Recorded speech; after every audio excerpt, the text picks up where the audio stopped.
The Phoenix Rising pregame show is brought to you by Reese's Dental and Braces.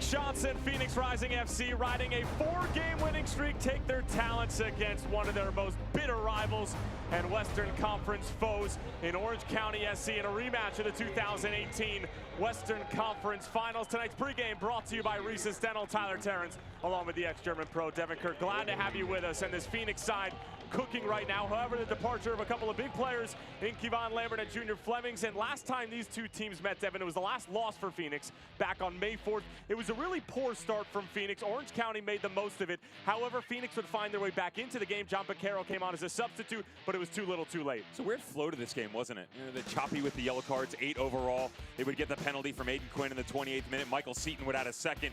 And Adam John would get him back in the 70th, but it was too little too late. That was the last time Phoenix Rising lost, though. They're riding a 4-game win streak. And in that 4-game win streak, 16 goals for. They've conceded very few. And of course, who could forget this goal on Dollar Beer Night against the Tulsa Roughnecks? Everything all starting to come together for Phoenix Rising going forward. And it's what Rick Sean said that he needed, not just out of the boys up front who have been fantastic, but his outside backs, his midfielders, the midfield trio, whoever it may be, whether it's Lambert, Picaro, Aganago, and Musa, have all stepped up and done their part. You even saw James Musa get his first goal in a Phoenix Rising jersey. And Orange County last year, first place in the Western Conference. They get to the Western Conference Finals, fall against Phoenix Rising. However, this year, it hasn't been as great as far as the beginning of the season is concerned. But Devin, that's been a byproduct of injuries, I think. It's weird as well, because coming in, unbeaten in 7, but it's 2-0-5, and those ties are really where the difference are. You take a look at 2018 compared to 2019, 3 of those jumping over to the wrong side. Defensively, haven't been as stout. But recently, red cards to Aiden Quinn, Darwin Jones, Joe Amico got thrown out in the game versus Las Vegas Lights, and Michael Seaton picked up his 5th yellow.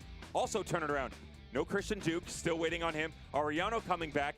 Aiden Quinn an injury, and their goalkeeper Patrick McLean. So they haven't necessarily had all the pieces there, and they're hoping they can get it done on the road tonight. Two of the best in the West square off here in the Valley of the Sun. The last 8 times that they've met, settled by less than a goal. Phoenix and Orange County when we come back.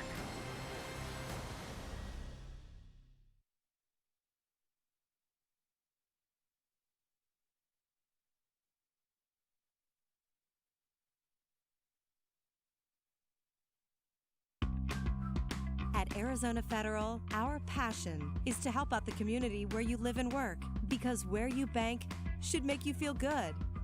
Show your support for the home team with the Phoenix Rising Visa debit card. When you open a new account, you can score $100 just for using your card when you shop. How's that for an easy goal? Be a part of our commitment to the community. Arizona Federal Credit Union. We're Carvana, the company who invented car vending machines and buying a car 100% online. Now we've created a brand new way for you to sell your car. Whether it's a few years old or dinosaur old, we want to buy your car. So go to Carvana and enter your license plate, answer a few questions, and our techno wizardry calculates your car's value and gives you a real offer in seconds. When you're ready, we'll come to you, pay you on the spot, and pick up your car. That's it. So ditch the old way of selling your car and say hello to the new way at Carvana. Mobile Mini is a lockdown defender. Have peace of mind using Mobile Mini, guarding all of your valuables on site,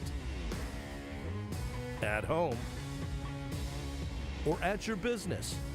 Mobile Mini storage containers are made of 100% steel and maximize your protection with our patented Tri-Cam locking system that is camera-proof, cut-proof, and drill-proof. Proud partner of Phoenix Rising FC.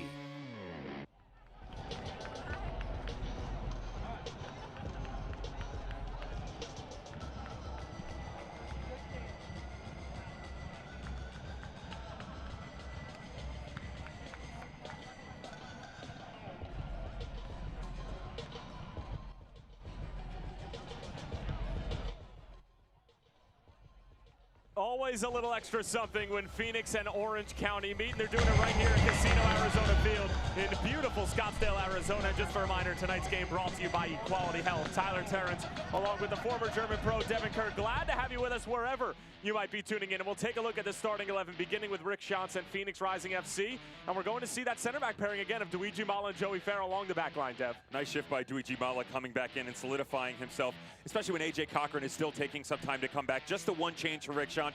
Joey Calistri getting an opportunity on that left side. Remember, as good as they have been going forward, they're starting to lose some pieces. No Kevon Lambert to get it started, or Junior Flemings to finish off as they're away on international duty.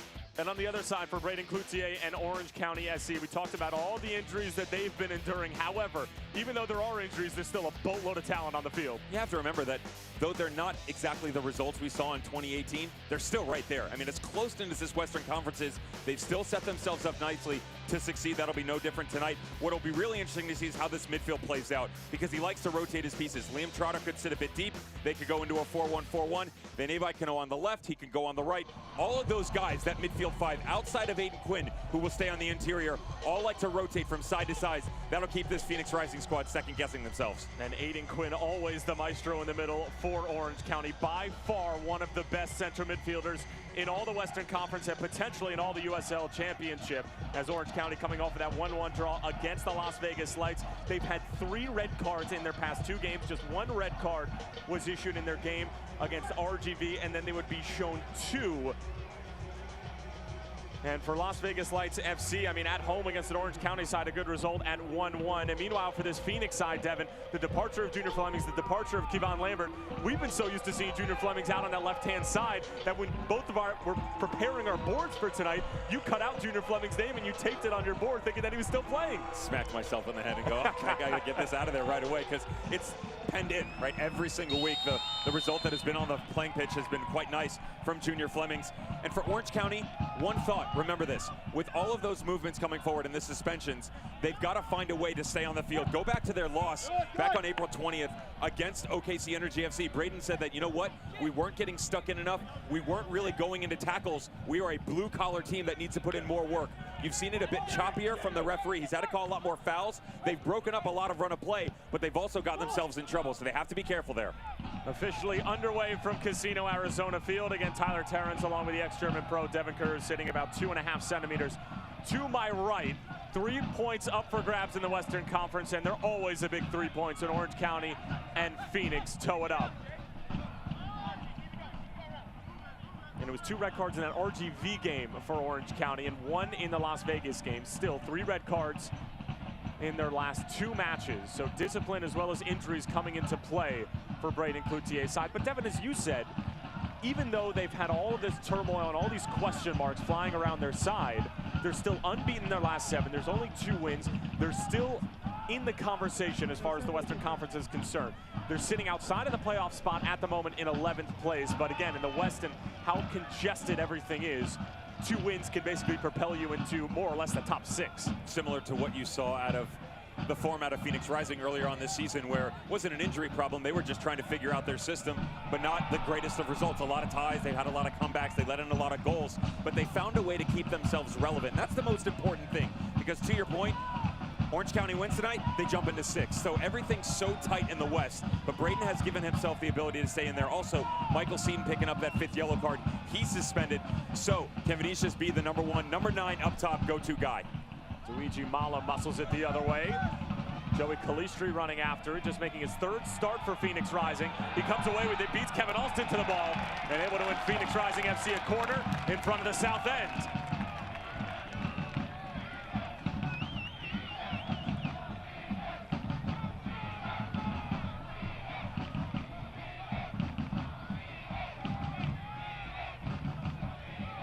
Corner kick brought to you by our friends over at Carvana. John Becerra will stroll over to go on and take it.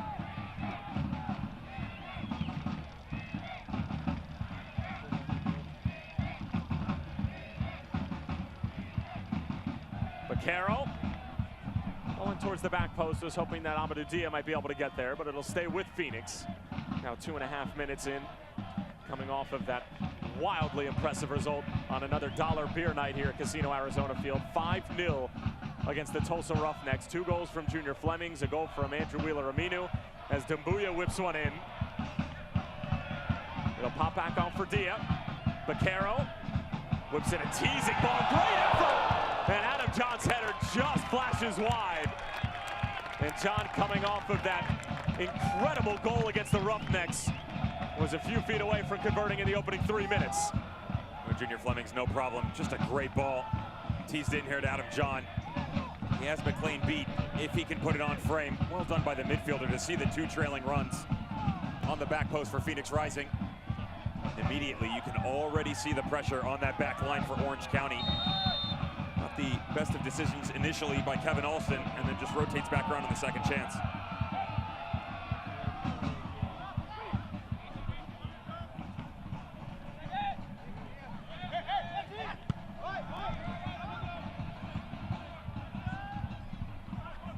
Hume steps up.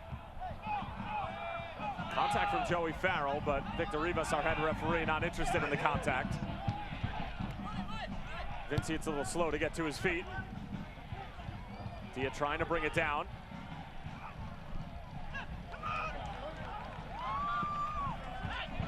Here's Calistri trying to curl one into the path of Adam John, but a ways off. And Patrick McLean will claim it for Orange County. 30-year-old from Wisconsin, making his 8th appearance on the year. He's allowed 6 goals, 3 clean sheets.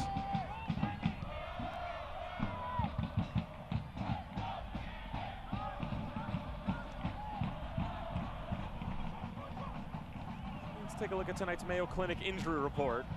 Usual suspects for Phoenix: Regi, Jason Johnson. Meanwhile, Christian Duke still working his way back from that injury he received way back when. What was it, in February during preseason? One of the oddest injuries you will ever hear of. Christian Duke. It's a poor giveaway there by Baquero. Baquero straight to the opposition, long range effort, and Lubin can see it go wide. Preseason match, going over to collect the ball and just go through the motions, grab it off a throw-in and put it back into play. Slipped on the side of artificial turf, went to put his arm down, tore his pectoral muscle, out 4 to 6 months. So they have not had his usage in the middle of the field all season long. A guy that was such a vital piece to this squad back in 2018. They'll be happy to have him back soon.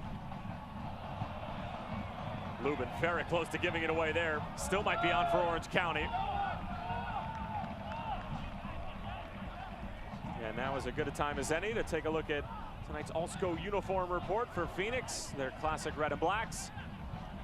All white for Orange County on the road.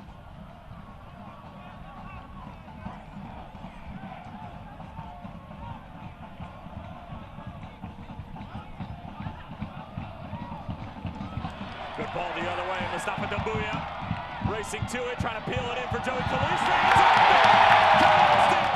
The pressure pays off for Phoenix. 1-0 here at Casino Arizona Field.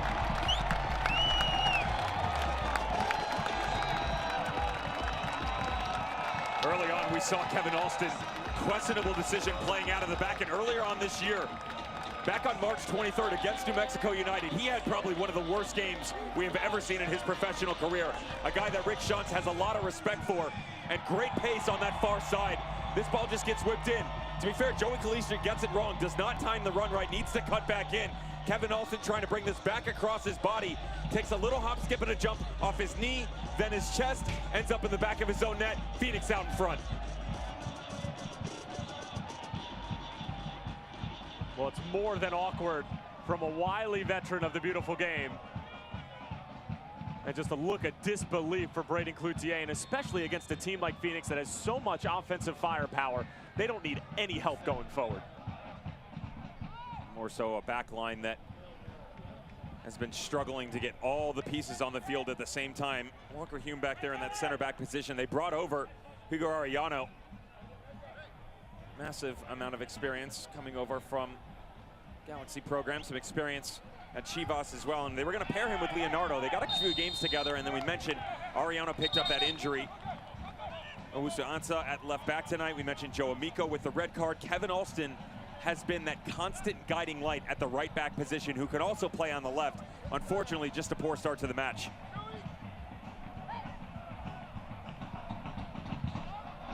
Phoenix again with a strong start at home. Kevin Alston heads it straight to the feet of Amadou Dia. Calistri on the first time. It's a teasing ball into that corridor of uncertainty. And Contour can just see it out of play.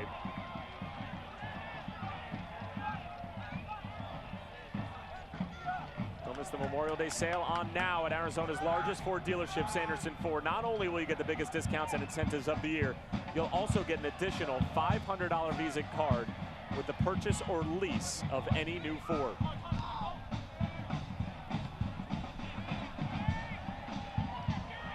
Giveaway from Orange County. Baquero trying to find Asante. He was on the wrong side of Contour, though. Now Orange County looking to show life on the offensive side of the ball for the first time tonight. Aiden Quinn pushes it out wide. Good sliding challenge from James Musa. Baquero, good skill. Now it's Solomon Asante coming off of his penalty kick goal against Tulsa. Other 3 goals coming from Junior Flemings. He had 2. Adam John, and of course, Andrew Wheeler-Aminu coming on as a substitute and getting his first goal in a Phoenix Rising kit. Jamala gets stuck in, and Joey Calistri loses possession.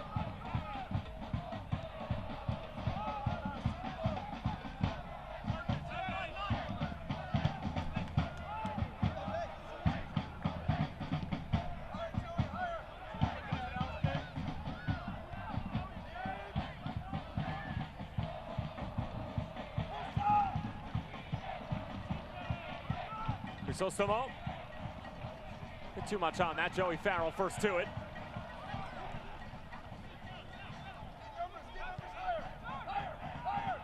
In for John. Baquero back for the California native.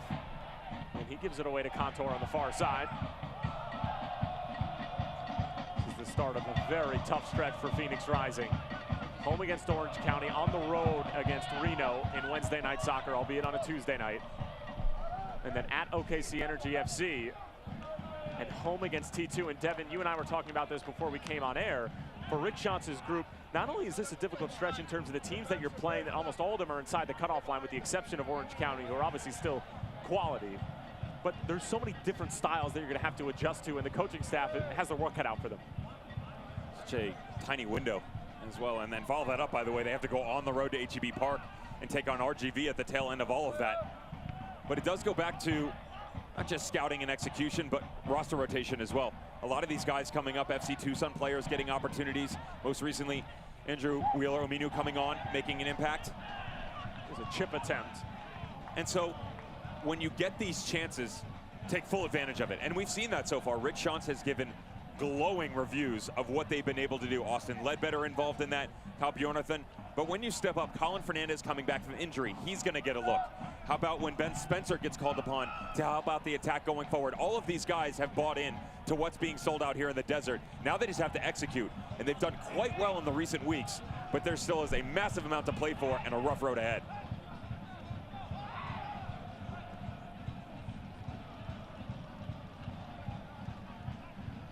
Phoenix Rising give the ball away in their own defensive third. And that's part of the issue with playing out of the back, is that sometimes they're willing to make those mistakes, as Lubin comes off of his line and makes no mistake about that one. Now let's not forget about the reinforcements they brought in with Ramon Howell coming over from Nashville. John trying to find Asante, but Patrick McLean was off of his line and ready for it.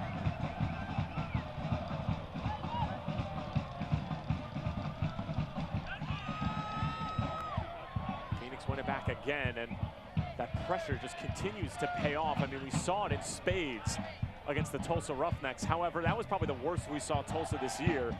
And they just continually gave the ball away to Phoenix in these precarious situations.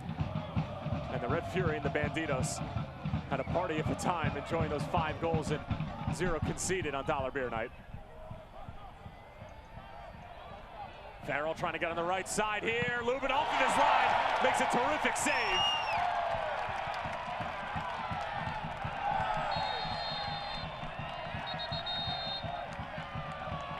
Foul against Leonardo along the back line. Zach Lubin took a shot literally right to the chest. Gives a thumbs up of approval to the Phoenix bench. And Leonardo not happy with the call from Victor Rivas. Doesn't like the decision by the referee. Salman Asante lending his opinion that maybe an overextended elbow, as Adam John sharing the same sentiments with him. And for the midfield and the back line of Orange County, that sustained pressure you talk about is something that they have not seen this year on a regular basis. Immediately on the restarts, you're seeing Leonardo come very deep.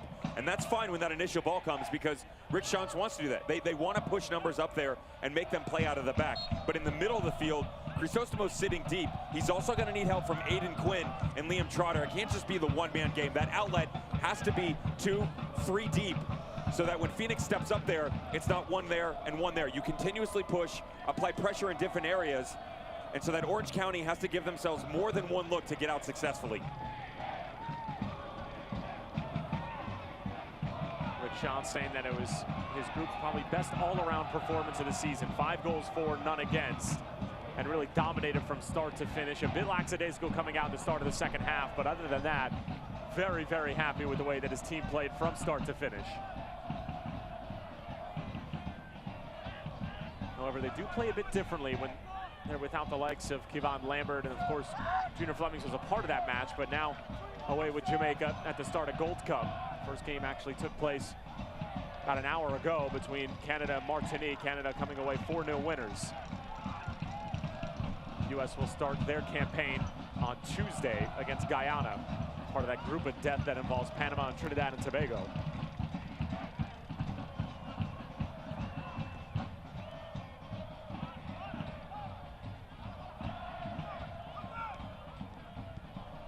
Jose Aguinaga.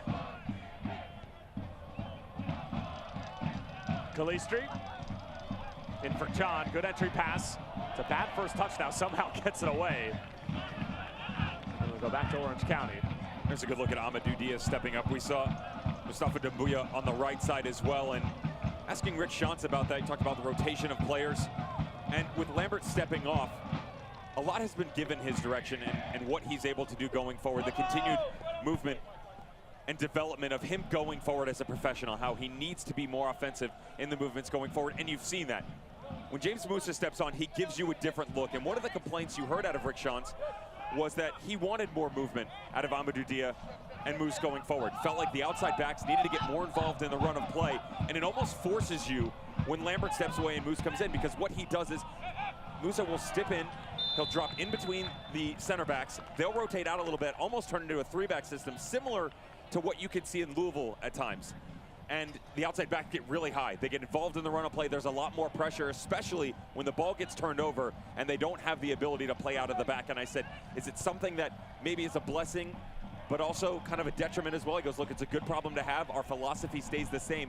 It just gives us a different look, so that when Lambert does come back, it gives me a lot of problems in a positive sense that I have a lot of personnel to choose from. Phoenix Rising is pleased to have players of ASO as tonight's First Watch Ball Kids. Be sure to visit www.firstwatch.com to find your neighborhood First Watch, the daytime cafe.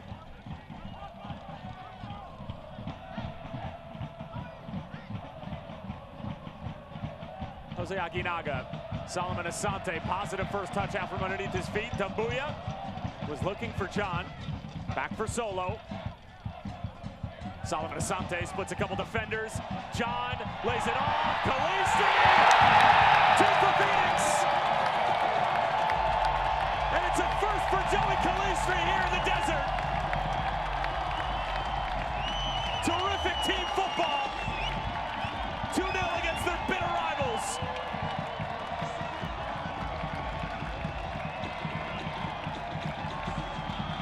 Everything you could ask of from a tactical standpoint on full display for Phoenix Rising right now. Lovely interchange, all the pieces moving in and out. Little 2-man game on the sideline. See Solo rotates in, could have played the ball into the byline, does not. Adam John, there's hold-up play, little flick on. And notice how Joey Calistri has rotated all the way in to occupy the space in behind the big number 9. That's a question mark from the outside midfield play of Jerry Van Wolfgang, just tucking back in, helping the run. But a great finish by Calistri. Lovely to see him get on the scoreboard.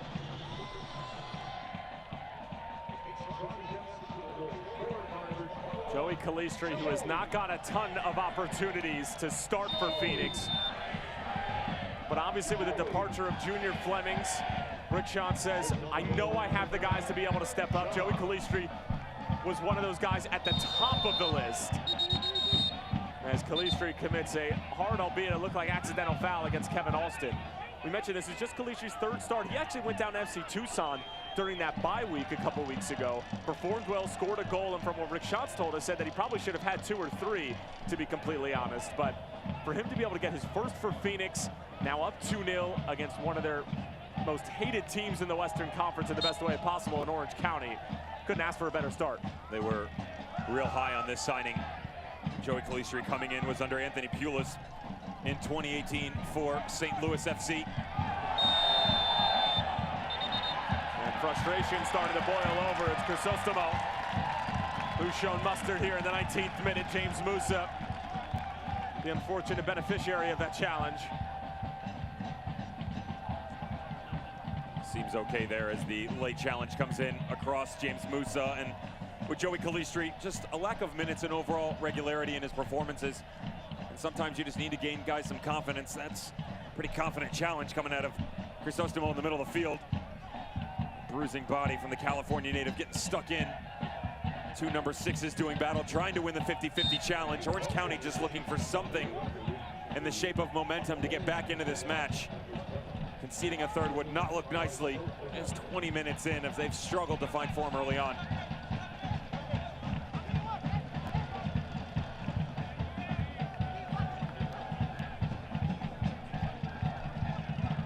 Credit the assist to Adam John, his 2nd of the season.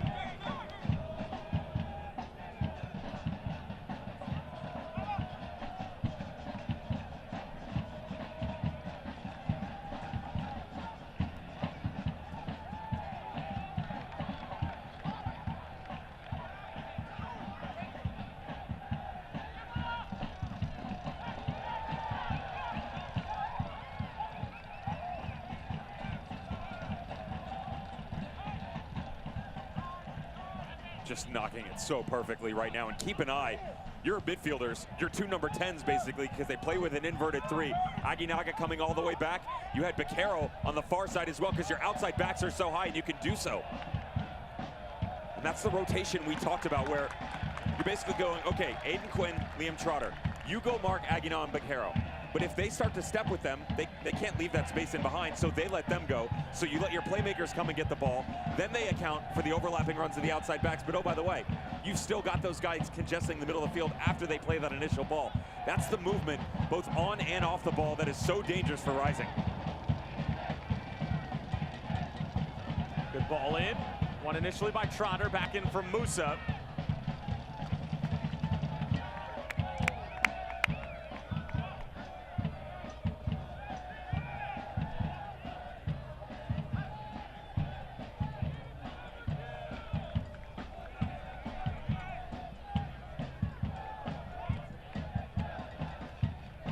John, he got the initial touch to it. Sante trying to pull something really cheeky off.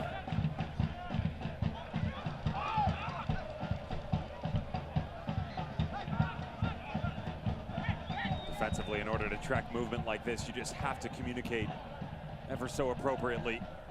It starts from your goalkeeper, Patrick McLean, and then moving forward. Center backs, Leonardo, he is a big physical and vocal leader for this squad. Try and get everybody on the same page. And then as it just trickles up, everybody pass this way, pass that way, shift right, runner coming on your left shoulder. Any sort of direction that you could feed to the person in front of you when your back is turned helps out.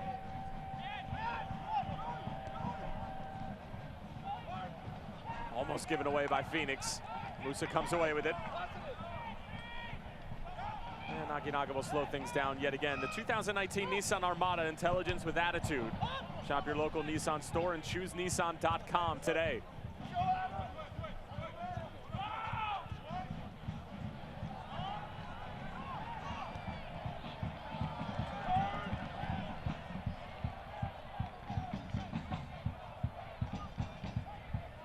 Becerro making that run to open up a little bit of space. Tambuya has it poked away.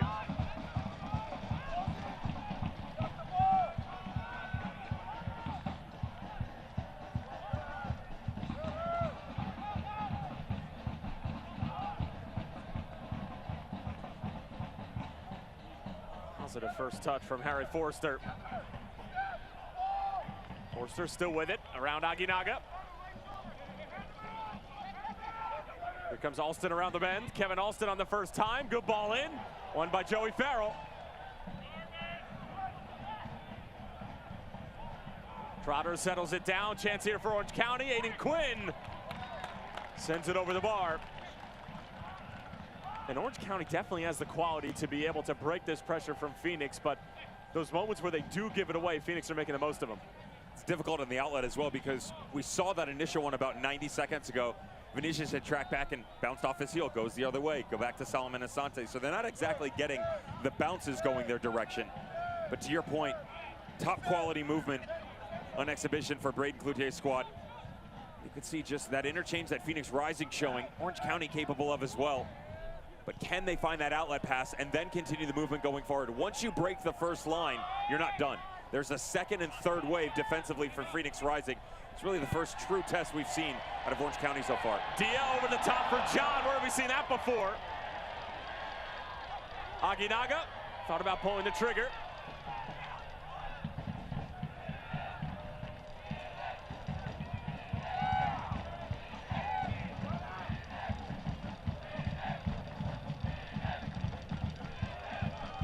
Dia.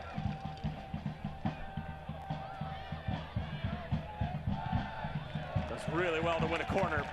Support came over, and he wisely just knocks it off of Kevin Alston.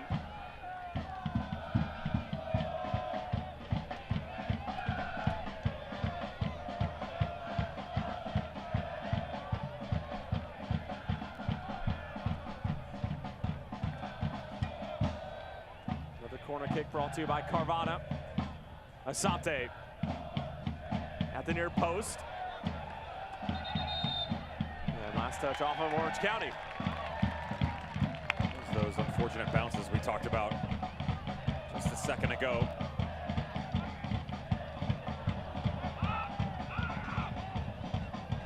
Musa, good challenge.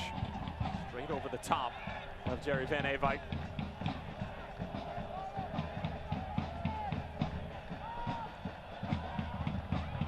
Trying to get there, but shielded off.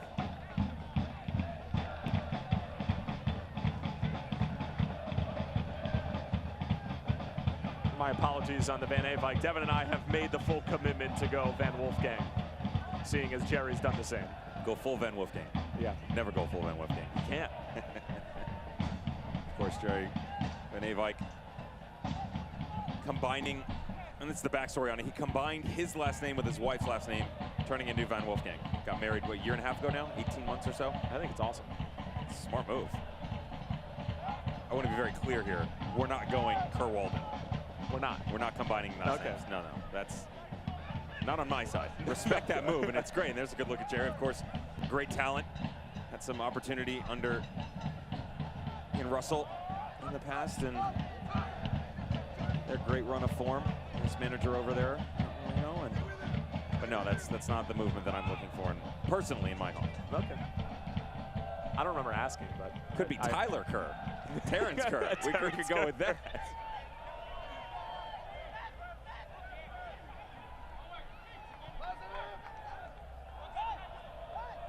Phoenix looking to go again.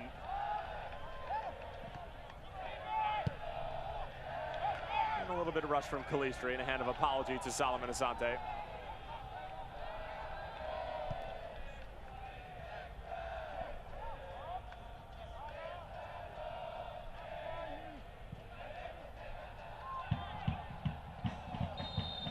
And Van Wolfgang gets stuck in a bit too hard on that challenge to Joey Farrell.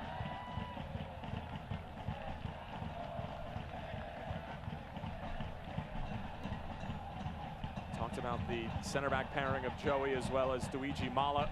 Mala performed really nicely against Tulsa and has gotten some opportunities here. AJ Cochran really was their Iron Man until the last couple of weeks, where he just picked up a couple of knocks, nothing serious by any stretch of the imagination, but they wanted to give him a rest following the bye week and just give him a little bit more time. Luigi performed really well, and Rick Schantz is probably one of the more straightforward managers that you and I have the pleasure of talking to, Devin, in the sense that he says, listen, if somebody's going to perform well when given the opportunity, why take that opportunity away from them? And that goes for not only players who are going to get starts for Phoenix, but players who are coming up from FC Tucson as well. Kyle Bjornathan and Austin Ledbetter, as well as Andrew Wheeler-Amino, have stayed in Phoenix Rising camp because they continue to perform.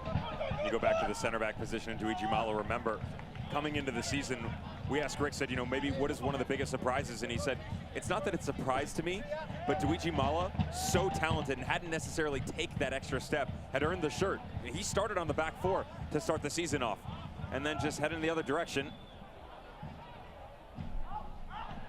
Ball's peeled back, it stayed in play.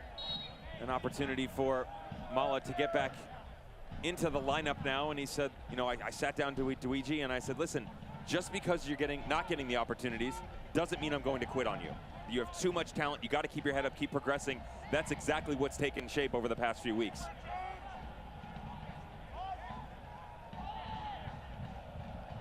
Same goes for the goalkeeping situation as well. Carl Wazinski has obviously taken the backseat to Zach Lubin ever since that Colorado Springs Switchbacks game, in which Carl gave up the equalizing goal in the final moments off a free kick from Ish Joam. And again, the competitive environment, the camaraderie that continues to build through that competitiveness and through those battles that guys are having. And Rick Schatz basically just said, when Kevon Lambert, Junior Flemings comes back, when Regi comes back healthy, when Jason Johnson comes back healthy, there's just not going to be enough room for everybody. Not a bad problem to have, is it? No.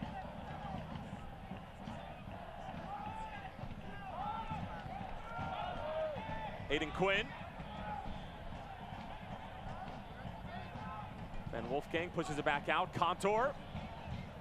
Took a little bit of a deflection, and Walker Hume was elevating for it.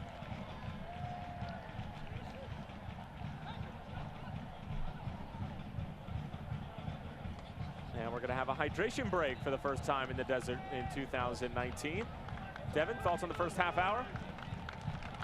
Let's go with the opening 20 minutes to start. Phoenix Rising on the front foot, doing very well, controlling this match. And game management is one that Rick Schatz really talked to us about. You know, the ability to make the opponent chase the game. You dictate the terms, and that's what they've been able to do over the past few weeks. Orange County struggling coming out of the gate. Few conversations with their manager now. Kevin Alston knows that his opening 10 minutes were a bit rough. First one led to the goal on good movement coming in, and as it comes back across, Alston just gets away from him, tries to pick up that right knee and bring it back across and then clear it. Actually hits his knee, then his chest, goes the other direction. Joey Calistri was the pressure there. And then how about the rotation in? Just good job. Joey Calistri comes all the way across. John goes right at the top of the six. Good hold-up play. Finds the trailing runner on the backside. And you take a look. 7 Phoenix Rising players in or around the top of the 18. Very difficult for the opposition to mark in those situations. The last 10 minutes, Orange County has started to find their way back into this match, and got to give them credit there, figuring out the tactics of sorts by Phoenix Rising, gaining some control in the middle of the field. Still, a massive amount of work to do, as down 2-0, 14 minutes to play here in the first. If you're Patrick McLean on that Joey Calistri goal, should you keep that out? It's difficult. It truly is, because you have to account for so many things here when this ball's coming across, because that could have easily also been an overlapping run where that ball isn't a back heel by Adam John. What if this ball gets touched right back outside and then gets whipped back across? So you have to stay where you're at. He's accounting for multiple runs. John could have also brought this back across his body and tried to turn and have a goal. So you have to keep the run on the near post against John. A ball back outside that's going to get crossed over. Probably the last one that you think is going to happen is a little back heel where the run doesn't get picked up, and then a shot on goal. So it's difficult for the goalkeeper any way you shake it.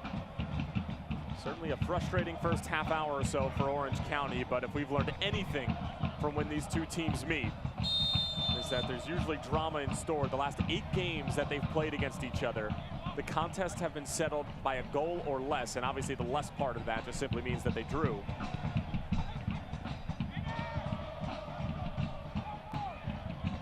A 1-1 draw at the start of 2018, a 4-3 decision. Obviously right here at what was then just the Phoenix Rising Soccer Complex as Lubin comes off of his line. That was a game in which Phoenix went down 4-0 and came all the way back and scored 3 in the form of Solomon Asante.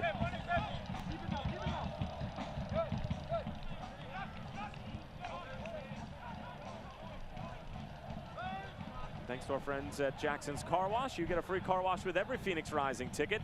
Visit phxrisingfc.com/Jacksons for more information. And a special shout out to those of you watching on your Phoenix CW, tuning in on 98.7 Arizona Sports, and of course for the first time, 6:20 a.m. ESPN Phoenix. Just a multitude of ways for people to have to struggle through a call between Devin Kerr and I, as Solomon Asante trying to touch that around Walker Hume.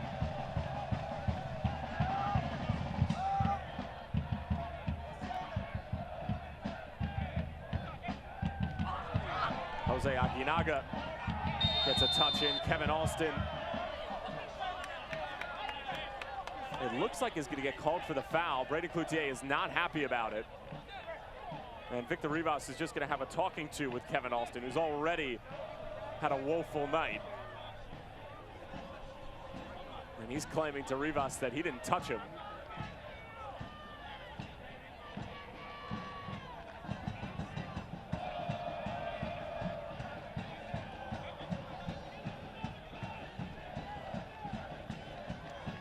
Get a better look at the escapades on the saw line, and not a lot there, is it? It's really difficult to see any sort of knock whatsoever. I mean, maybe on the trailing right at the end where they knock knees. I don't really think he touched him all that much, but Alston did stick his foot out with studs up, and the conversation you and I have had over and over again is just you can't show the bottom of your boot.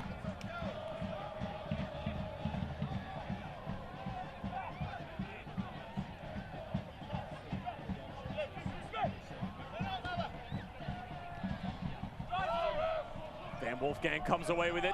Space to run for Orange County.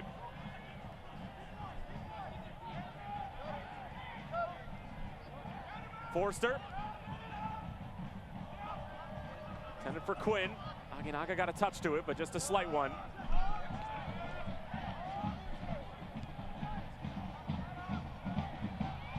Leastry will put Leonardo under pressure, and even further going to Patrick McLean.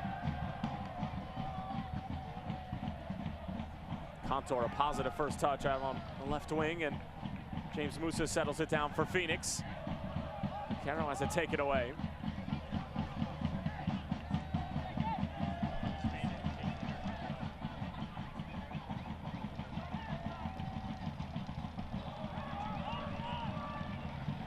Forster again, slipping one through. Mala shields it off and allows Zach Lubin to scoop it up off the floor.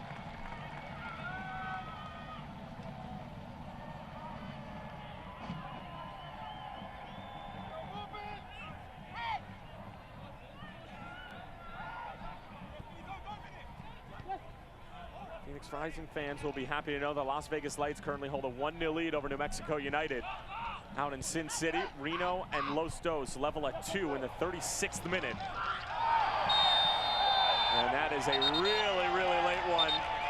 And that'll bring out more mustard here at Casino Arizona Field. As Vinicius is shown a yellow here in the 37th minute.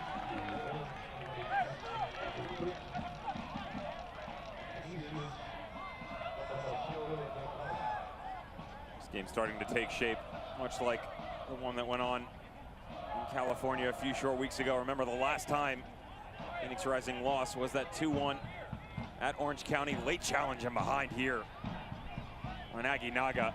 It's him immediately going to that ankle, and Bekaric having a conversation with Vinicius. Feeling like he had overstepped himself just a bit. How about that glaring look by Aguinaga, just back over his shoulder, not happy with the challenge by the forward up top. Now he's coming back over, have a conversation. Maybe not necessarily overly impressed with the referee's yellow card. However, quality sportsmanship to track back over and showcase his talents.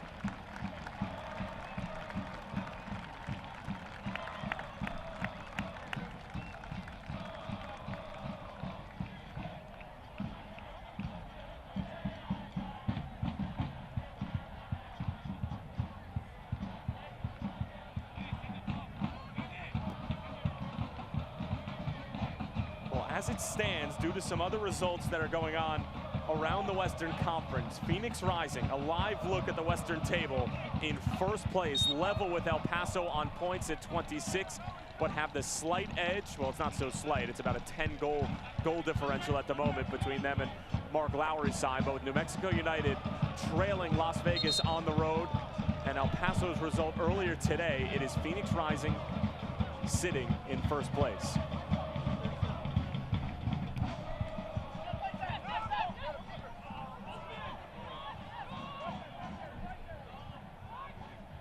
OKC Energy FC in San Antonio drew 1-1. As we mentioned before, Reno and Los Dos 2-2. El Paso come away victors over Tulsa by a score of 2-0. RGV take down Colorado Springs Switchbacks FC and Steve Trichu 3-0 at HEB Park. And Austin Bold and Tacoma Defiance draw 1-1 over in Austin. Good result for Chris Little's side, as Jose Aguinaga is still trying to shake it off.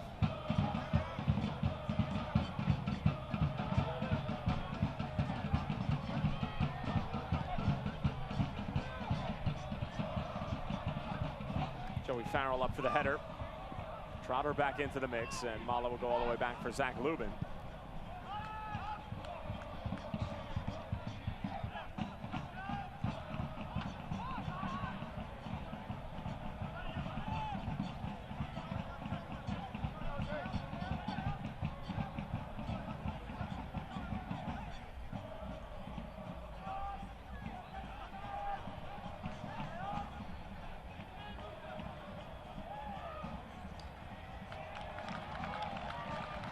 Good defensive work from Phoenix as they earn themselves a goal kick.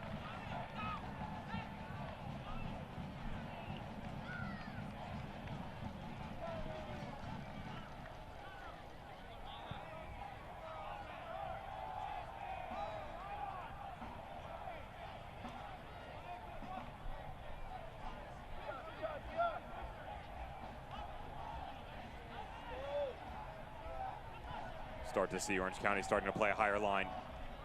Van Wolfgang pushing up, making it a front three of sorts. Zach Lubin having a bit of trouble getting out of the back, though very well done there. Debuyo to just account for the run of Asante combining with each other. This Orange County squad will not back off. We'll see the resilience. Hard-working team that is a gifted coach, just like Phoenix Rising does. Sometimes the tactics break down early on and take some time to get back into it, but you've seen a bit of clarity starting to head in their direction. Phoenix still controlling this match overall.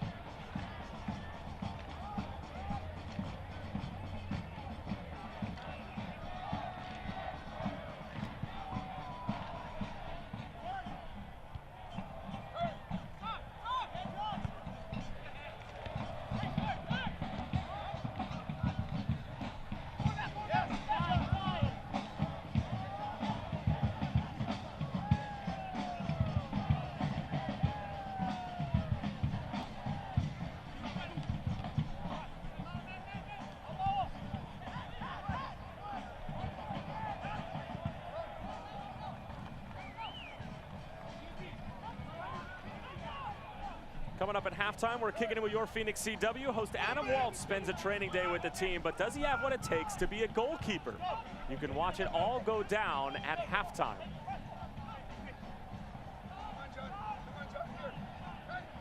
Saw a good little bit from your Phoenix CW as well on Zach Lubin, who was a big hockey player, of course, growing up in Bozeman, Montana, who's not. But he wasn't a keeper. He was a center forward. He's like, listen, I couldn't play keeper in 2 different sports. I would drive myself crazy.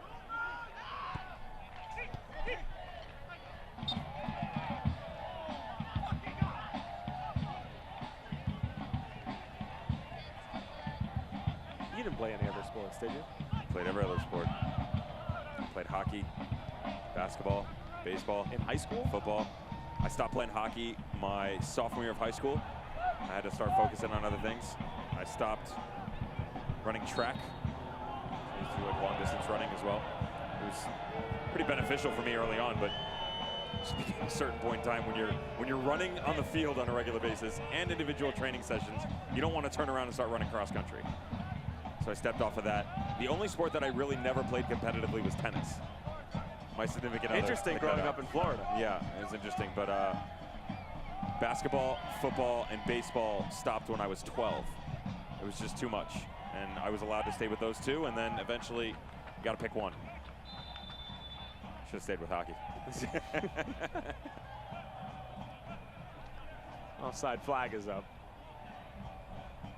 2-0 to Phoenix.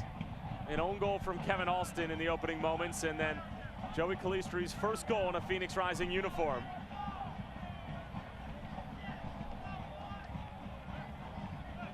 Those are about 11 minutes apart in the 6th and 17th, respectively.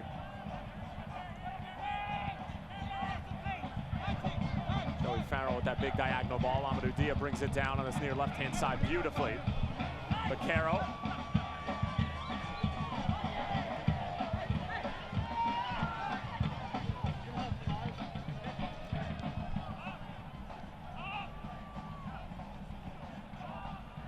Phoenix in full control will just dare Orange County to come out of their shell and stretch themselves a little bit. We're hearing 5 minutes of stoppage time. Solomon Asante offside.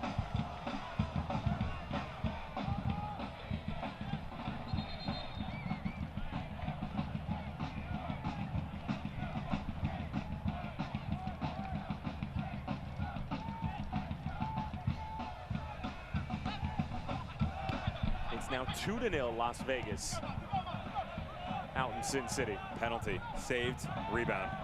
It was interesting, I just looked at the highlights, so apparently there was a yellow card issued for supposedly a phantom foul. Cody Mizell saves the penalty, but they get one in on the rebound. So it was ball don't lie, and then it wasn't. What we call double jeopardy, right? Is that what that is? Can't be tried for the same thing twice. How about Reno Los Dos? 2-2, the continued resurgence of Corey Hertzog. It's his 7th goal on the year for Ian Russell's boys.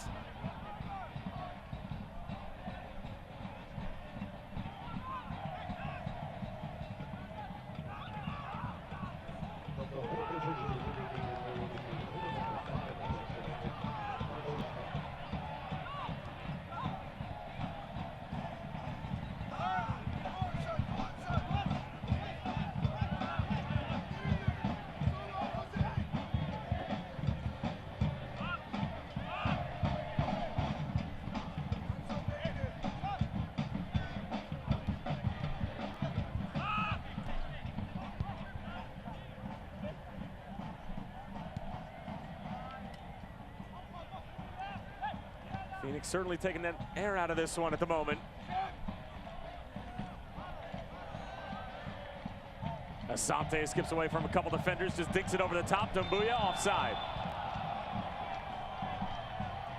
And it's interesting what Orange County are doing now. They're obviously starting to play a bit higher of a line, but they're not putting pressure in on Phoenix. And with the exception of Solomon Asante, are they not respecting the speed of Phoenix as much with Junior Flemings not out on the left wing? It's not necessarily a speed thing because Asante has that on the right. It's not that whatsoever. And Joey's got good speed behind him as well. Joey Calistri, a guy that can get up and down. It's not Junior Fleming's speed. I get that. But he's still got good pace. What you're seeing, though, is they're not allowing them to play up, so they play a higher line, but they're still condensing everything. And before, when Aguinaga and John Vaquero, the movement that they talked about, coming out and coming and collecting the ball, you would see an initial step from midfielders, and that's where you saw the movement from the outside backs of Phoenix. So they would go collect.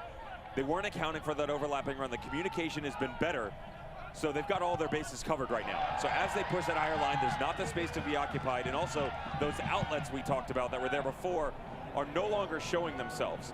So it's a good job on the defensive side of things for Orange County, but still going forward, you can see their lack of ability to really combine everything. It's very linear in their efforts, really 1 and 2 opportunities. It's not that crisp movement that we've seen 2 or 3 times so far. John bottles it up, out wide for Contour. Rolls all the way through. Forster putting the pressure on, goes back for Lubin.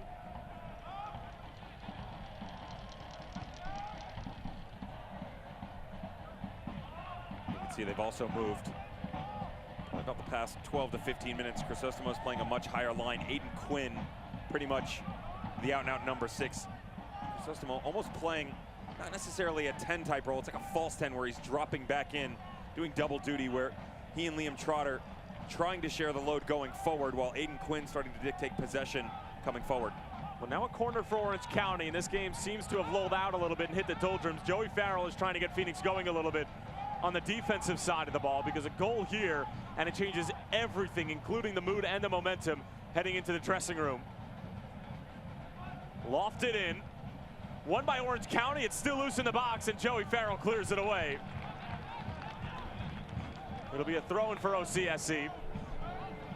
It's an unfortunate one for Aiden Quinn. You can see a design set piece lofted to the back post. Fortunately, bounces the other direction. This will almost assuredly be a long one from Alston. Alston gets it in, comes out, and it's going the other way. A push off against Orange County. And Devin, heading into the locker room in the Tulsa game, Rick Schantz actually told us in our conversation with him a couple days ago that he almost would have rather had it be 2-0. You never really hear a coach saying, I wish the score line was one less than it actually was at the time. But he said that if it's 2-0, the guys still stay sharp because they're all aware of that old adage that 2-0 is the worst score to have in soccer. And that when it was 3-0, felt like the guys were a little bit complacent. They walked in, they knew they had it in cruise control, and hence the slow start in the second half that we talked about. Obviously, it proved to be harmless, but heading into locker room 2-0, especially against your bitter rivals and a team that you know has plenty of quality, I don't think a poor start in the second half is really in the cards if they do want to come away as victors. Well, let's be very clear here. We're not saying that it's only 2-0 right now because they pulled back the reins. It's just game management, and it's their ability to kind of control things a bit more. You know, they've settled it down. You talked about it. Just died the game off a bit, and that's okay. But that 41st minute penalty in the Tulsa game really changed a lot of things, and Rick Schantz was right. You know, they did come out flat in the second half. They turned it over, though. And against a squad like Tulsa, they could probably have gotten away with it. They can't get away with it versus a more talented squad than the likes of Orange County. They will be fired up because they're starting to figure this game out. They're getting some places to play in, and you can see movement from Quinn coming out of the middle. Liam Trotter holding possession a bit more. If they can start to get the overlapping runs on the outside involved in the run of play, that'll give them a much better chance. Here's Asante going the other way, looking to pick out Joey Calistri. Into the hands of McLean. And that's going to do it for the first half here at Casino Arizona Field. Phoenix Rising riding a 4-game winning streak against an unbeaten in 7 side in Orange County SC, up 2-0. Kevin Alston got things started in the worst way possible with an own goal, and then it was Joey Calistri scoring his first ever goal in a Phoenix Rising kit. And right now it's 2-0 Phoenix in this rematch of the 2018 Western Conference Finals. You're kicking it with your Phoenix CW at the break, 2-0 to Phoenix.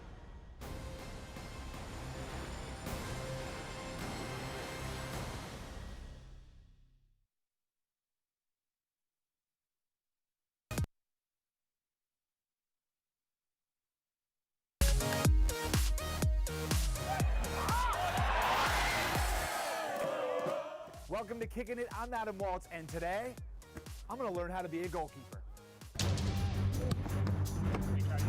This is the warm-up we told you about. All right, I'm here with goalkeeper coach Corey Robertson, who's going to run me through the gambit of how to be a goalkeeper. What tips do you have for me today to survive? First tip's gonna be you gotta have courage. Yeah. Okay. Oh, no. Second tip is gonna be watch out for your face. Yeah. It's gonna be in the way. Yeah. Okay. And third tip is you gotta have fun because it's a difficult position in the most challenging environment. All right, let's do it. I'm psyched. All right, here we go. We're just gonna do footwork around the mannequins. Save, goalkeeper! Yeah, turn it off. Oh, not bad. Come on, get on it. Oh, no. I got there first. No. Gotta dive.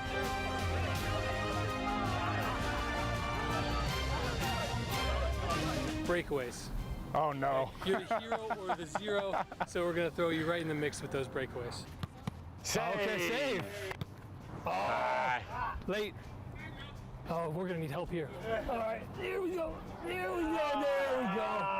Good, here, hold it. Hey, that's that. There we go. Yeah. Chest up. Chest up. The important part. Face nice and strong. There you go. Right there. Chest up. Ready. Now you're gonna have to do this while you run and jump, not just sit there. Because I don't want to get hit in the face. Save! Love that. Yes! Charge him. That's the one. That's the one. Love that. Get in here, BK. That's it. Yeah, I showed you how it's Catch done. me and the team at Casino Arizona Arena Saturdays on your Phoenix team. Practice is over, but hey, stay tuned and find out if I have what it takes to be the next rising goalkeeper. More kicking it after this.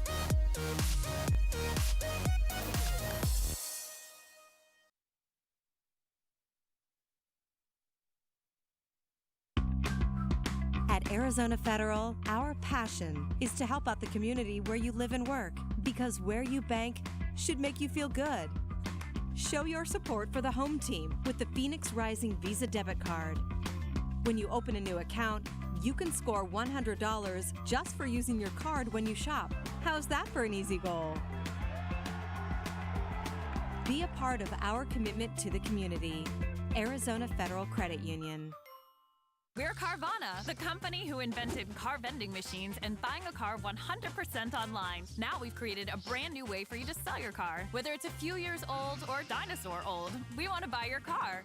So go to Carvana and enter your license plate, answer a few questions, and our techno wizardry calculates your car's value and gives you a real offer in seconds.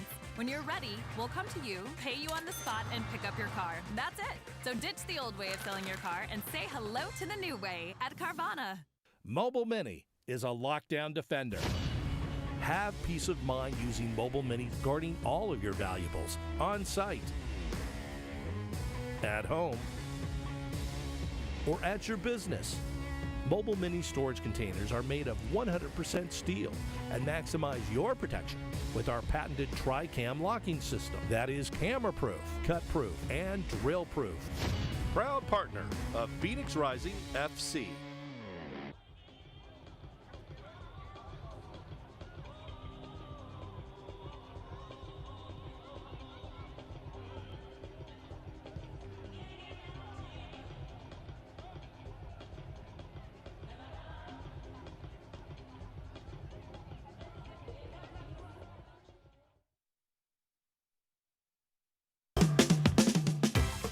Coming to you from USL headquarters, this is Steal Some Time. Here's the USL's Kelsey Steele.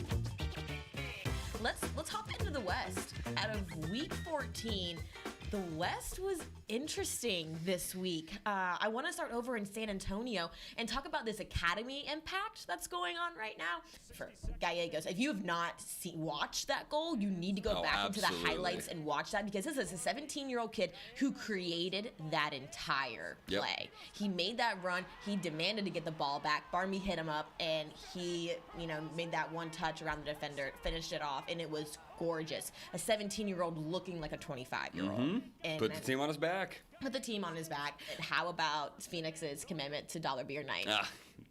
Undefeated. If you thought that we were going to go through the show today without mentioning Dollar Beer Night, you are severely mistaken. Absolutely, and for good reason. I mean, holy cow, not only is Dollar Beer Night absolutely a thing, but the goals. The goals on goals on goals, and Adam John, I will stand by this opinion. I will die on this hill. That should have been SportsCenter #1 out of the weekend. 60-yard ball over the top. Not even a touch. He just lofts it over the goalkeeper. I saw that and watched SportsCenter, and I was like, where is it? Okay, it's not number 3, it's not number 2, it's not number 1.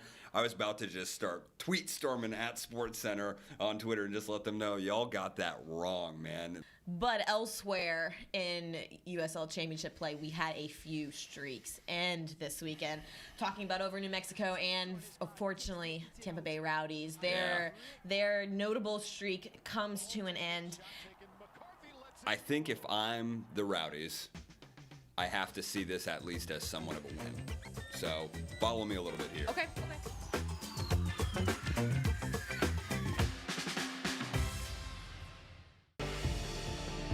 Brown to find Lacroix.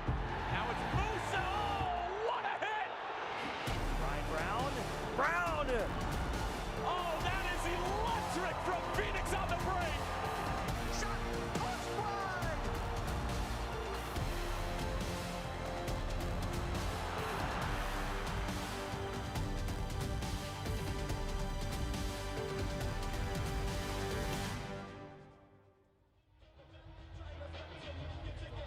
Phoenix Rising will get the pleasure of taking on Ian Russell and Reno 1868 FC for the first time this year. But first, 45 minutes of work to do at Casino Arizona Field, and awesome stuff from Adam Waltz, training with the keepers, Corey Robertson and the bunch. We'll take a look at the news and notes from around the USL Championship. St. Louis FC and New Mexico United both get it done, and St. Louis will take on their old friends FC Cincinnati. New Mexico United will get the pleasure of taking on FC Dallas at Southern Methodist University. Meanwhile, Colorado Springs Switchbacks sign a couple of youngsters in Tucker Bone and Austin DeWing from the Air Force Academy. DeWing, that's a perfect name for somebody who goes to the Air Force Academy. And meanwhile, Jerome Kiesewetter wins Player of the Month. And Devin, you and I have already talked about this. That was most definitely the right decision. His numbers, stats, and the way that El Paso have played, it just seems like a good fit. Meanwhile, the standings out in the Western Conference.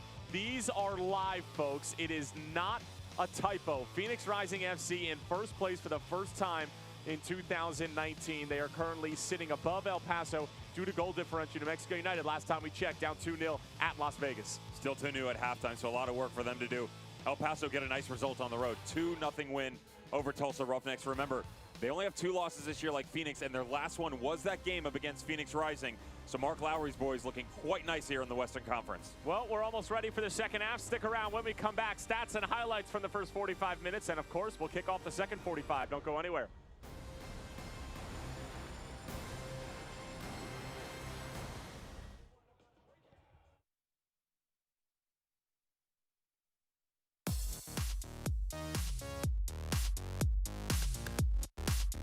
Now that you've seen me go through the motions and learn the skills from Coach Robertson, I'm taking everything I learned, hopefully applying it to the pitch.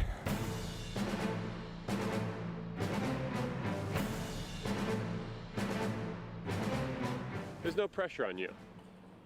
You save the ball, you're the hero. You don't save it, you weren't supposed to save it. So all the pressure's on the shooter. So you got to take that mindset into this. Play head games with the shooter. You know, give him a little flinch, like you're gonna dive that way, a little stutter, maybe point this direction, tease him to go there. Some mental games, you know? I'm phenomenal at mental games. And then just close your eyes and dive one way. Got it. End of the day. Preferably not close your eyes before you dive, but yeah, you can close your eyes. Oh, that's what I've been doing wrong. So out of us four, how many are you gonna save? 4. 4 out of 4. I'm gonna do something insane. All right, so 4 out of 4? That's what I'm going for. Okay, 4 out of 4. Go ahead, Zach, start us off. All right, you got 4 of them. Oh, get back! Oh, get back! Oh. There we go. All right, here we go. You got to save 4.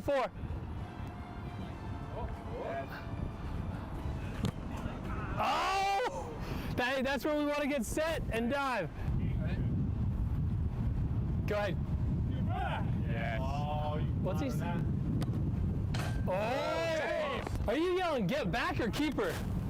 No, you said yell keeper. No, you said oh, lefty. Oh. Penalty. One last one. Yep. Penalty kick. Last game. Ready? Do it!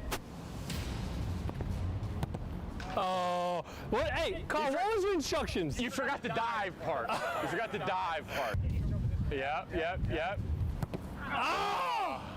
Good effort. Good effort. Well done. Oh my gosh. Good stuff. How you play goalie. Wow, I definitely have a new appreciation for what goalkeepers have to go through. More kicking it right after this.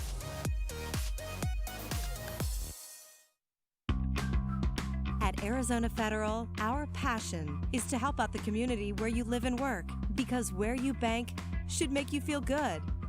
Show your support for the home team with the Phoenix Rising Visa debit card. When you open a new account, you can score $100 just for using your card when you shop. How's that for an easy goal? Be a part of our commitment to the community. Arizona Federal Credit Union. We're Carvana, the company who invented car vending machines and buying a car 100% online. Now we've created a brand new way for you to sell your car. Whether it's a few years old or dinosaur old, we want to buy your car. So go to Carvana and enter your license plate, answer a few questions, and our techno wizardry calculates your car's value and gives you a real offer in seconds.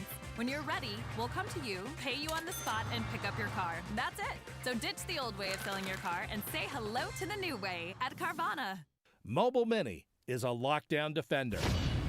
Have peace of mind using Mobile Mini, guarding all of your valuables on site, at home, or at your business. Mobile Mini storage containers are made of 100% steel and maximize your protection with our patented Tri-Cam locking system that is camera-proof, cut-proof, and drill-proof. Proud partner of Phoenix Rising FC.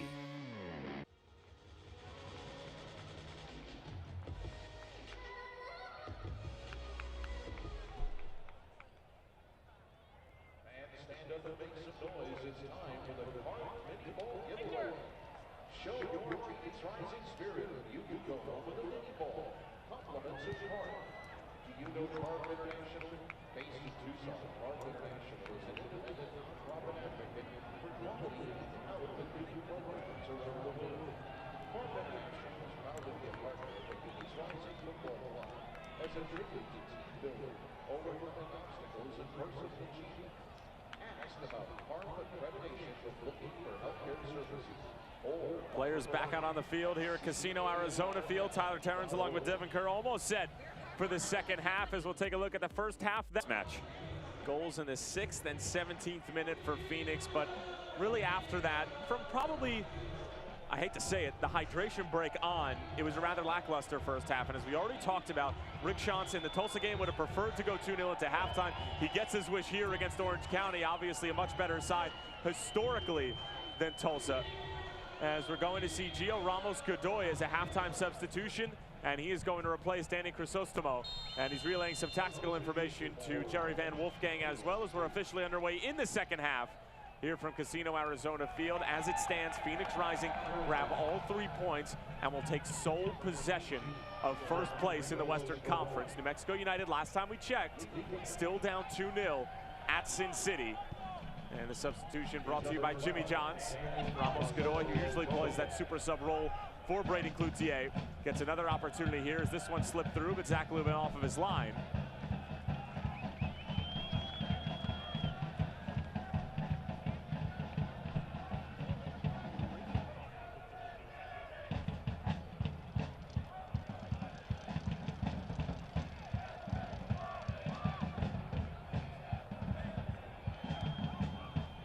Update from Sin City.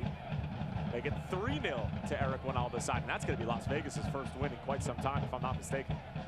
I'm not taking anything away from what Las Vegas is doing, because you have to perform, and that's a very talented squad.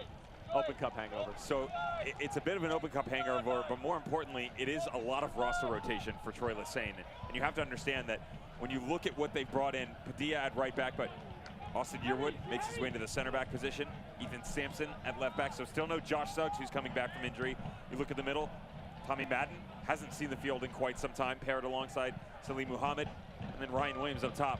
So pretty decent amount of rotation. There is a Devin Sandoval, Santi Moar sighting, Cody Mizell obviously in goal, but definitely an opportunity for Troy Lesesne to rest some of his big guns as they continue this Open Cup push with their win over, wow, just blank. Look what I did there. Colorado. Yeah, help me out. You got it. Too many games. Too many games. Too many games. Not enough games. Yeah, not enough games.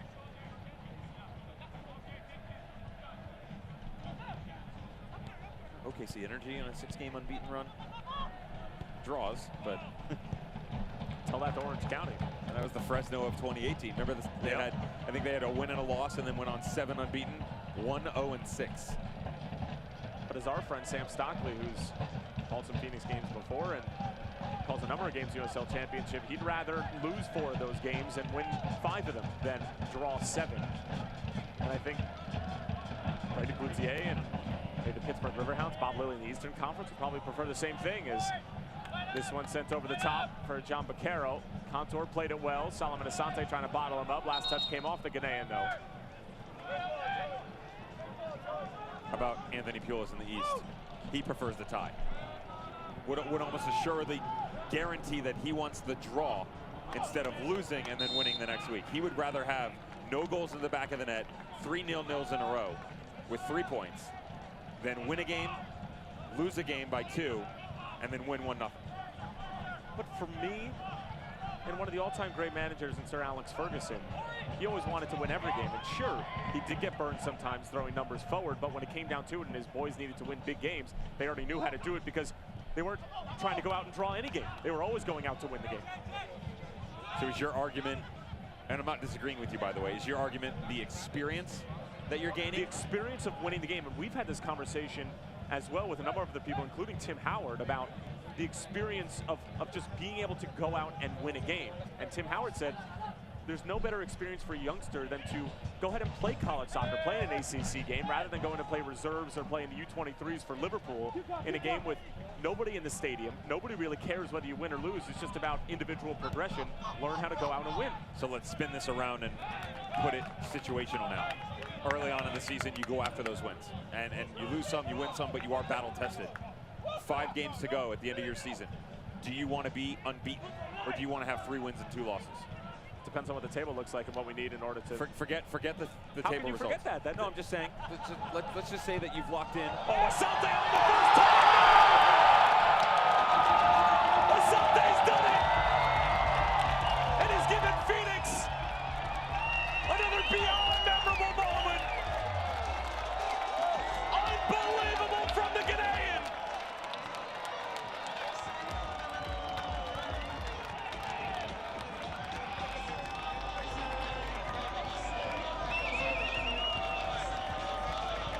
But to our point, you're not going to draw games when you're scoring goals like this. It's a beautiful move in the first half. And you and I were talking off air. How many goals he's had from the spot this year? 50% of his goals have come from the way of penalties. And just getting it all wrong on the back line. Walker Hume drops underneath that big frame of his. Leonardo has already drifted back over to the right. Aiden Quinn tries to make a last-minute push. But the Ghanaian recognizes the opportunity in front of him. Goalkeeper off the line. Lucky number 7 is so pretty.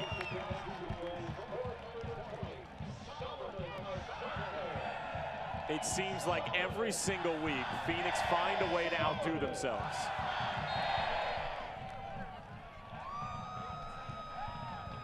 Junior Fleming scores a couple of great individual goals. Adam John says, hold the phone for a second. I'm going to pick one out of the sky from James Musa. And Solomon Asante steps up, and he says, I'll hit a volley from about 40 yards out. There's the booyah. Good ball in. Calistri's there.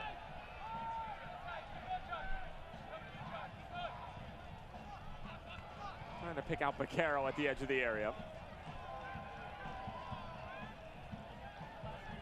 My goodness, what an incredible goal from Solomon Asante. Patrick McLean was about 7 or 8 yards off of his line. The wherewithal from Asante to see McLean and strike the ball so sweetly.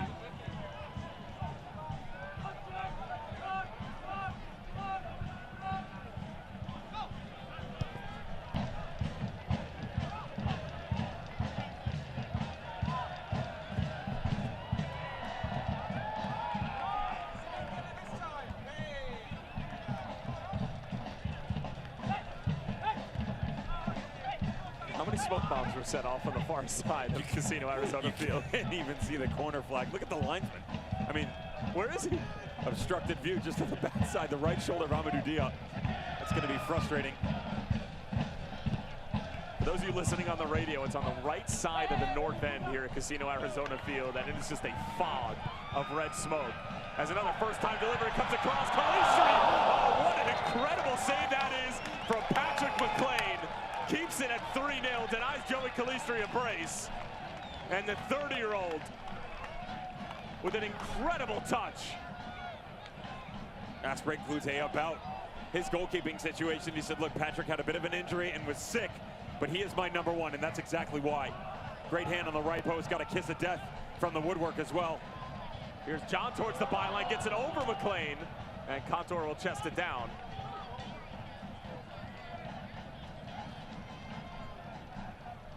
So track back for a minute before Asante did super solo things, as he always does.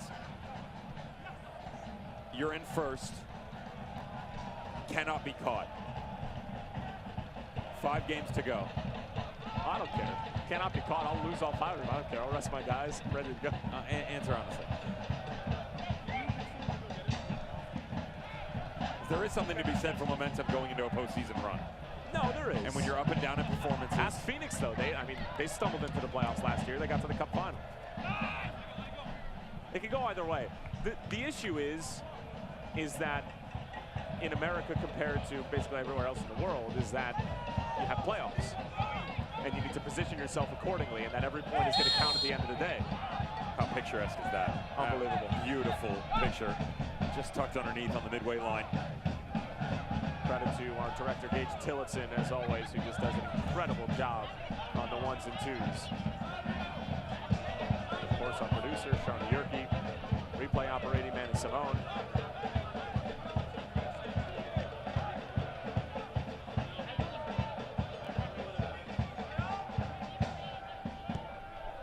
Good ball in. And Booyah clears it away as Orange County were trying to make something of the set piece.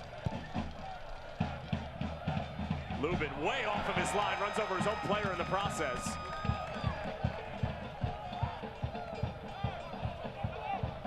Zach Lubin keeping things sharp back there, as that's muscled away by Adam John. And the smoke is starting to clear up, and visibility is at about, let's say, 80% now.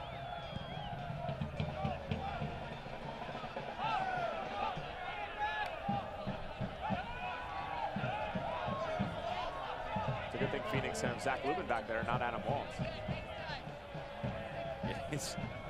We got to have a talk, bud. I think goalkeeping is probably not in your best interest in the future.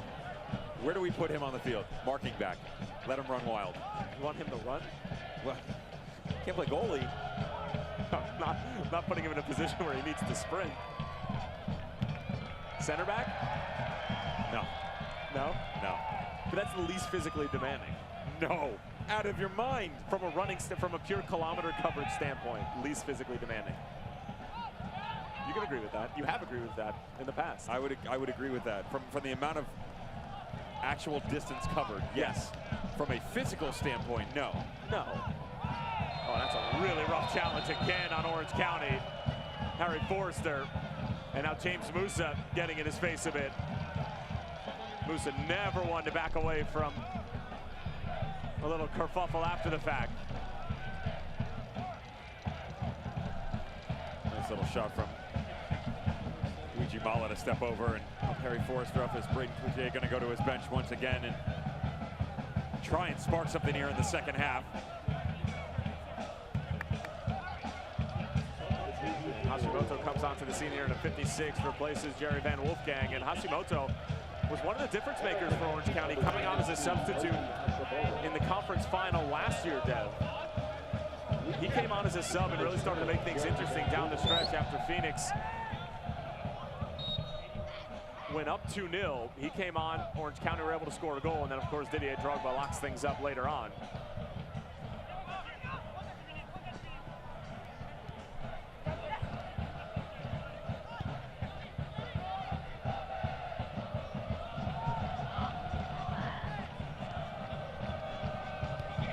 Dumbuya. Solo.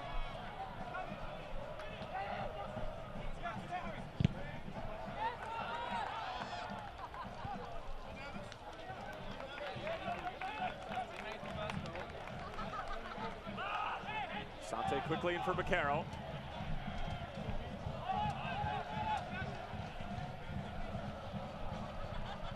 Dumbuya has it taken away. Trying to race back and recover. Last touch should be off Orange County, but it's not. Give you an idea of how this really is a game of inches. And I'm taking nothing away from the performance by Phoenix Rising. Obviously, they've done very well for themselves to get out in front by 3-0. But the bounce off Kevin Alston and the missed time ball on the back line could be a 1-0 game. It could totally change all the dynamics about this match. This one into space for Alston.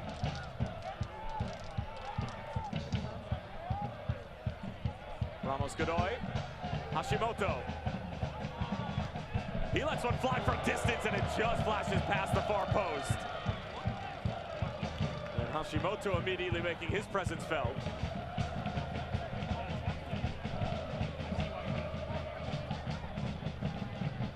Sonic's new Red Bull Slush was a no-brainer. Slushes are a crowd favorite. Red Bull is a crowd favorite. Hurry into Sonic for your new favorite drink. And with that said, it's time for the Sonic Happy Hour. Brought to you by Sonic and your new favorite drink, the Red Bull Slush. If a Rising player scores during the 60th minute, which is rapidly approaching, one lucky fan will win a $500 Sonic gift card. For more info, visit phxrisingfc.com/Sonic. Wouldn't that just be the cherry on the Red Bull Slush?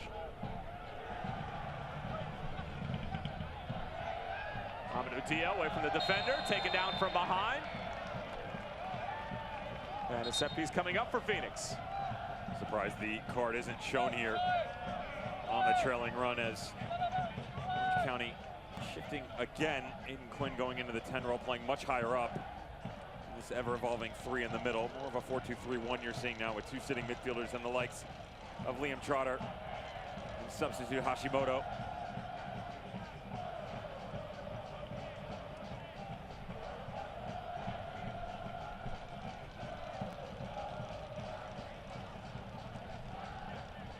Certainly the opportunity for a Sonic Happy Hour goal again.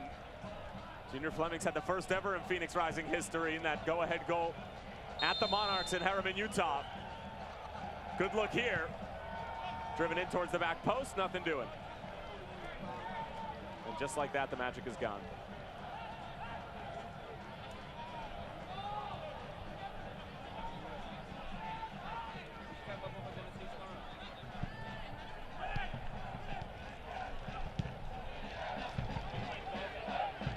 Little up back through from Orange County. Vinicius trying to turn the corner on Duijimala, does well. Taken down right outside of the penalty area. And a free kick for Orange County now. Credit to Victor Rivas, who was right on the scene. It was very close to the edge, but it was outside of the box. And a yellow card issued to Duijimala. Truly the first time the center back has gotten turned around here one-on-one. Never gets beat on the physical side of things. It just plays it wrong. His first F comes flat. Vinicius recognizes it, gets around the corner. Good job, and it is right outside the box. Very well done by the referee.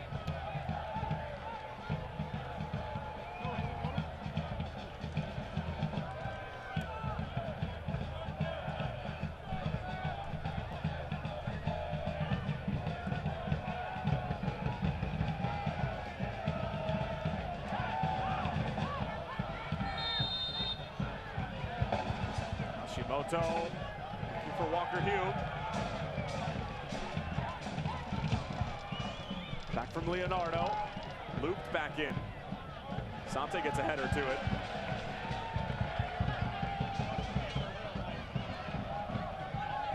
Just like Kevin Alston, Uzu Ansa has a pretty long throw in his arsenal as well. Fun little makeshift corner.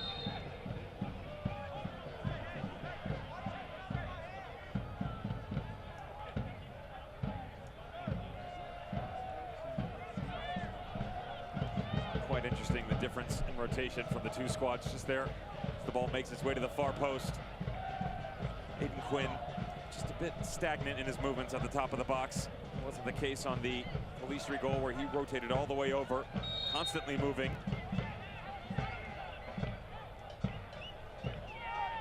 Long throw in. Hume gets there first, over the head of Leonardo as well as James Musa. Orange County keep possession though. Ramos Godoy back into the mixer. Lubin stays home. Back to the other side. Still stays in play. Aiden Quinn. Poor delivery from Contour. Somehow ends up working out though. Might fall for Quinn. And a good sliding challenge from Joey Farrell on a goal kick coming up. And speaking of which, Aiden Quinn has been non-existent tonight. They're having a lot of trouble just finding him on a regular basis. In the first half, what you saw was they had one sitter in Danny Chrysostimo, and Liam Trotter and Aiden Quinn were just in front of that. But he was actually tracking 20, 30 yards from his own goal to pick it up because they were so one-dimensional in their run of play. Well, they've shifted some things around. They've tried to move personnel. They've tried to change their formation.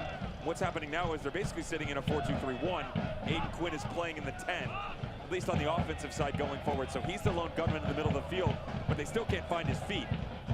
He's also got some poor decision making as well. There was a second ball just after this came Baraka that enabled him to get that run of play on the back post. But when it went to the far touchline, he just stood. And why not check there and go get it into your feet and then help the attack going forward? Instead, he just waits for the ball to come back around.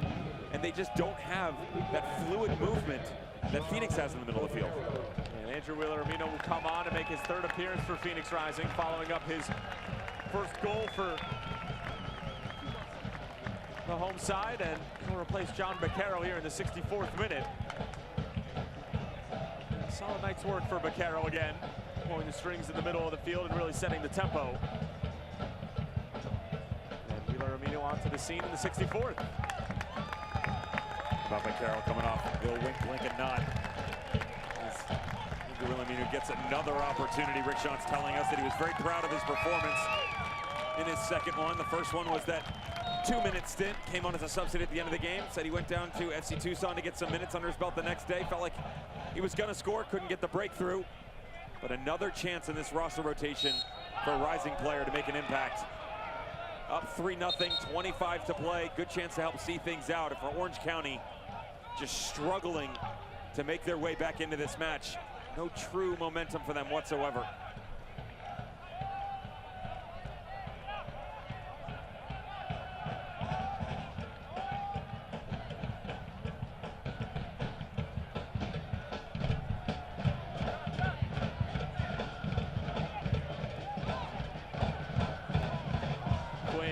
Perfect pass through.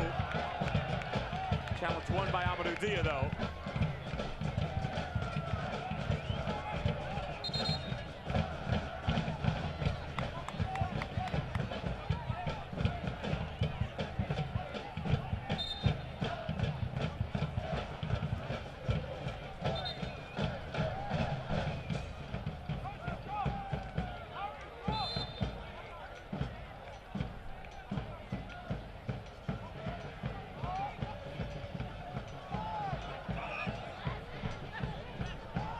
Still 3-0 to Las Vegas out in Sin City over New Mexico United. 4-2 to Reno.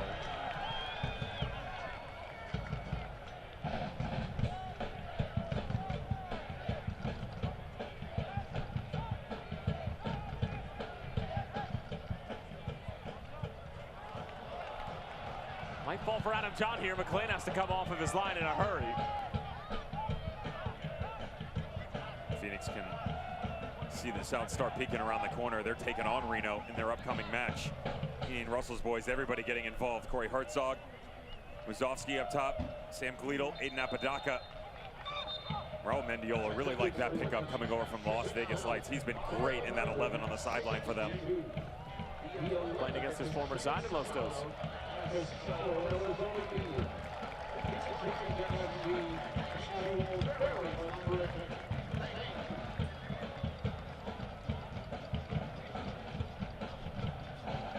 Tomorrow. Louisville at New York Red Bull 2. That's nice. Rematch of the 3-time Eastern Conference Championship. Does it happen again this year? Oh. How could you bet against it? I was just gonna say, you hate to bet against them. You'll take Red Bull anytime. They can be the 8. Let them put them in the play-in game. They'll be fine. Yeah. How about Nashville? Just kind of struggling with the results recently of sorts. Not still 4-1 win over best Bethlehem. Play 4-1 win over Bethlehem. That was an interesting conditions. And Sal University, the former home of Joey Farrell. Interesting. They're challenging the Fighting Jimmy Nielsen's. They're on a nice little run of their own. Booyah goes to ground, gets it right. Richard Chaplow, one of the assistants for Orange County, is livid.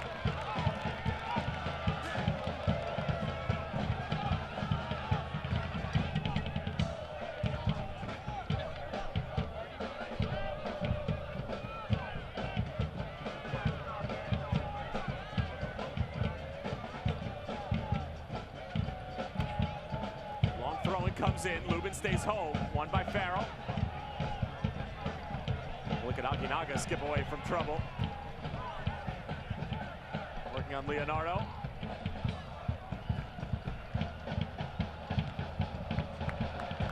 Dia wins a throw-in.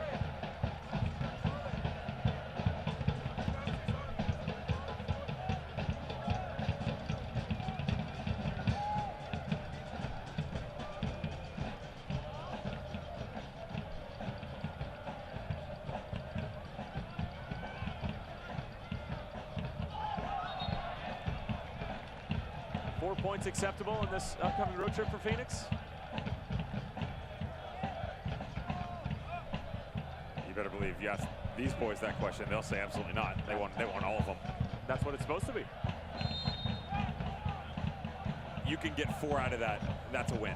Absolutely. Especially the way that Reno's playing. That's a rough one by James Musa. Yeah, Musa's going to be shown a yellow card. But you consider the competition and consider the venues as well. Taft Stadium, not an easy place to play. Quality environment. Greater Nevada Field, not an easy place to play in terms of surface. And to be able to navigate those two, as well as the midweek fixture, because you have to realize they're playing tonight, tomorrow's regen, Monday's travel, game Tuesday. I mean, you don't really have any time for anything. Seriously, I mean, it is 100% take care of your body. The discussions will be primarily about getting yourself back to full speed compared to breaking down tactical for the squad you're about to face. The one thing I will say, though, is that from a fitness standpoint and just from a numbers standpoint, I think the edge does lie with Phoenix Rising FC, because Orange County, as of late, as Dambuya goes back for Lubin, has been mighty thin. I mean, their game against Fresno on the road, they had 3 subs who were field players. That was it. That was all that Steve Cook could muster up. They had that mini run in the U.S. Open Cup. They fell to FC Dallas, and they just had that game at the midweek this past week. So they're still dealing with constant games at the midweek, because they had the Wednesday Night Soccer, formerly known as USL Game of the Week, against New Mexico United 2 weeks ago. So they've gone 3 in a week for the past 4 weeks. Reno's a different story, though. Reno is a different story. The deepest bet. I mean, they have an opportunity to, in theory, pick and choose. They've used 25 different field players this year. Vinicius, stripped by Joey Farrell. Excellent 1v1 defending. Now Asante going the other way. Is Adam John onside? Flag stays down. And John keeps it in play.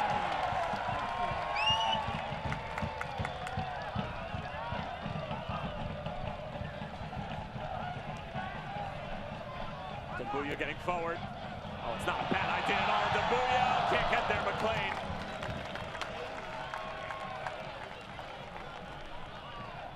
It all starts with Adam John, and then Solomon Asante recognizing. Nice change of speed and direction by Dambuya in this overlapping run. Well done by McLean to get off his line, though. And it also goes back to game management for what's going on right now, because you're seeing Phoenix starting to pick it up a little bit. You get out in front 3-0, you can dial it down a notch. They also can't press for 90 minutes. You cannot throw all numbers forward for the entirety of this match. And so that's why you see the ebb and flow at certain points in time, where the energy levels, kind of like a ski slope, up and down, in and out of the nice moguls. But just navigating it appropriately, that was something that they were lacking earlier on this season, starting to find their way, though. Not Asante's best delivery.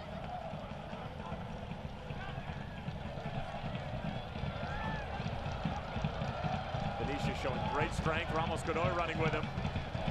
Pushes that wide for the substitute. Ramos Godoy. He's got to go back for Hashimoto, and Victor Rivas a bit more involved in this game than he had hoped.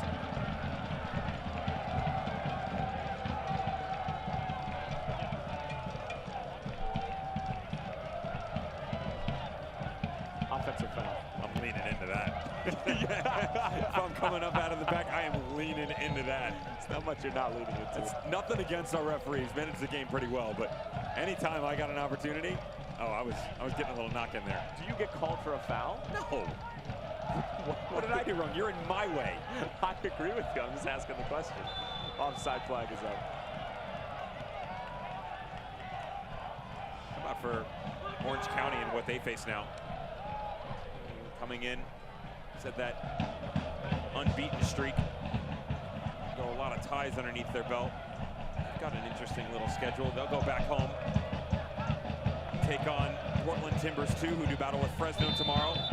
We mentioned the Reno game. They're up 4-2 over Los Dos. That'll be a home game as well. And then an interesting little road swing at Colorado Springs at altitude, at Austin Bold Stadium. How about this? picturesque for everything out here in the desert. 11 consecutive sellouts, and they've gone 9 games unbeaten at Casino Arizona Field dating back to last season. Back for John. Adam John slips, trying to take the shot. Still available, though. He's battling his way through. And it'll be a corner coming up for Phoenix, and Adam John very frustrated with himself. He wants to keep his little streak of scoring goals in consecutive games alive.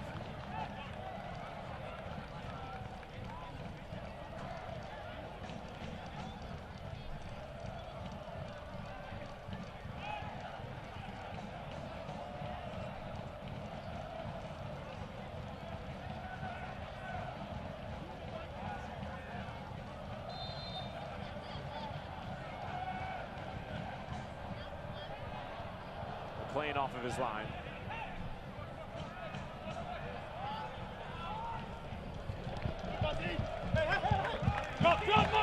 Six straight games in all competitions with goals for Adam John.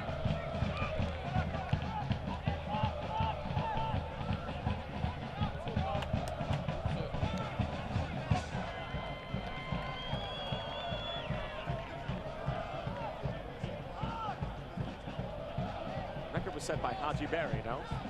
It was last year. 8 games? Or was it more like 11?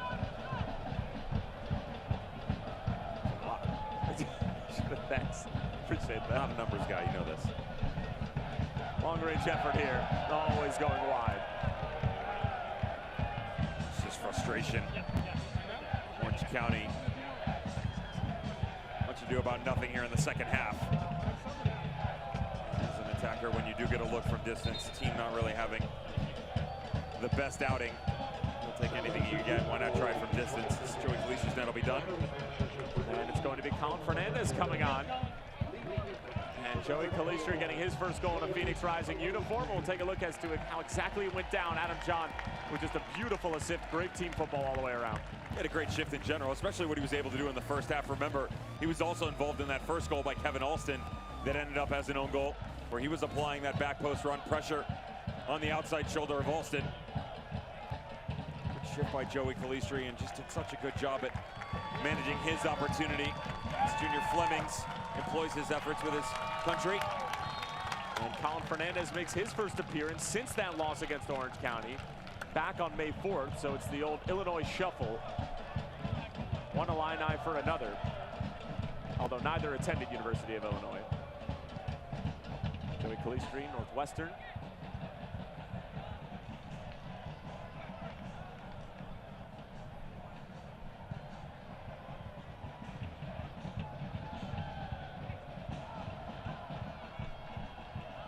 Lucia finding Aguinaga.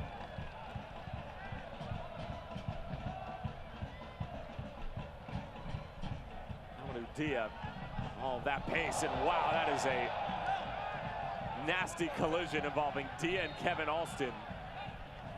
Dia ends up fine. And they're going to ask medical attention to come out onto the field immediately. We're going to sub right back. I would imagine, based upon the way things have turned out for Rick Shantz, that they'll rotate Aguinaga out onto that left side, allow Colin Fernandez to play in the middle of the field a bit more. A lot of touches on the ball.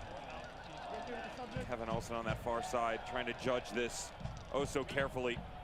As Amadou Dia, up by the first attacker, second one trying to get around that outside and go down into the corner with pace.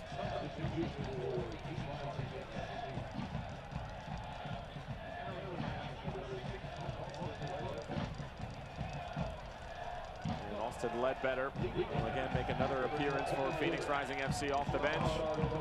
And he'll come on and replace Mustafa Dambuya, who again put in another terrific night's work.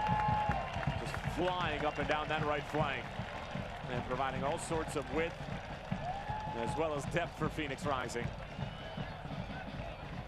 As we talked about before, Rick Shantz will continue to give these FC Tucson guys the opportunity as long as they continue to perform, and that was the case with Austin Ledbetter when he made his first appearance for Phoenix in that game against Sacramento, in which Luigi Mala came off with a cramp. And And Ledbetter gets another opportunity here with about 12 minutes to go.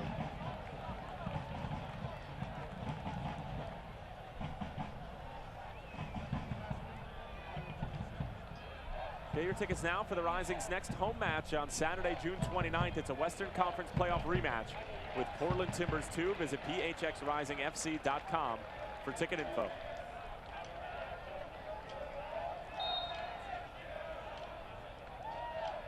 All we needed was Swope Park Rangers to stay in the Western Conference, and it could have been just a straight rematch of everybody that played in the playoffs.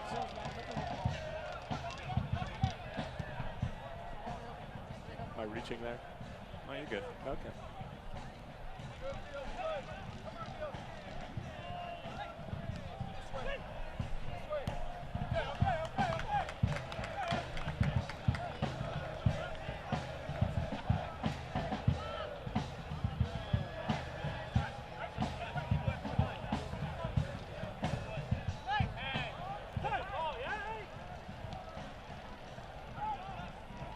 Leonardo. Heavy touch. The other way, and as you can see, Phoenix Rising have just been scoring at an alarmingly high rate as of late.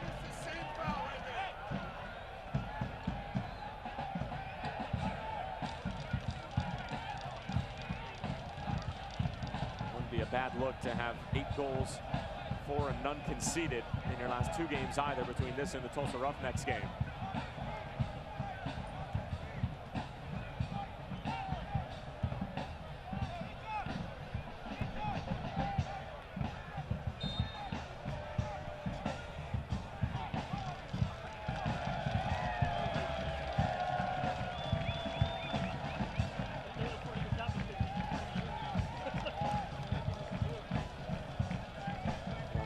Turmoil at the beginning portion of the season, particularly that after their last loss against Orange County back on May 4th.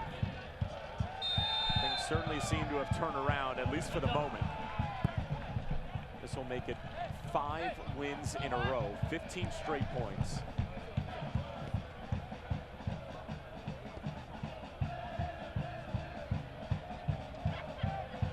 And a complete 180 from where they were. Currently sitting in first place in the Western Conference, obviously tied with El Paso on points, but have the edge due to goal differential. Same amount of wins as Mark Lowry's group. And it was interesting, Devin, when we talked to Rick Shantz about perhaps some set pieces or maybe some little things here and there that they might use from other teams, because it's no shame in picking things up from your colleagues around the league. And while they are your competitors, at the same time, they're trying to accomplish the same thing that you are. And you asked them this question, and I thought the response was really, really interesting. I can't wait to hear what the Phoenix fans say about this, but it was quite interesting because you can take a look at the players and the tactics, but the coaches are the students of the game as well. And Rick Shantz said that, you know, we really like what El Paso does and playing out of the back. And he said, you know, it's not just the possession-oriented style football that Mark Lowry and his guys bring to the table, but it's their ability to really draw their opponent out. And specifically, he gave us the example of what the back line can do, where on restarts and playing out of the back, they'll actually drop in even further to where they'll come all the way to the touchline, if not just a few yards off, play through the center backs and draw the forwards up, draw the midfield and the forwards up, creating more space, making you challenge yourself to play a higher line, and then they play out like that. And it's a risk-reward type thing, but he has the personnel to do it. And Toko on the back line, Drew Becky, Rebellon at right back, and Andrew Fox at left back. And the 4 of them, and there is a bit of rotation there, but the 4 of them combined with their goalkeeper and Logan Ketterer give them the opportunity to get a boatload of touches on the ball, but also break teams down. And that's something that you see a lot more out of Phoenix, their ability to play out of the back and getting touches on the ball. Alan Mala, Zach Lubin, Joey Farrell, and obviously the outside backs as well. And it's just an added number to this arsenal.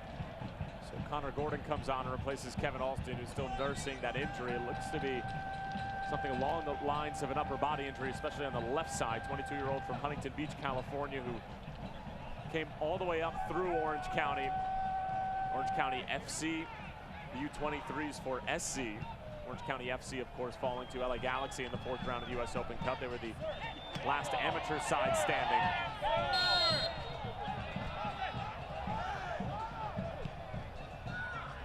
Gordon also spent some time with the Southern California Seahorses, one of my favorite lower level sides in the American soccer pyramid. Learned something tonight. Who would have thought it would be next to you? I said that last game we did together too. It's becoming a theme.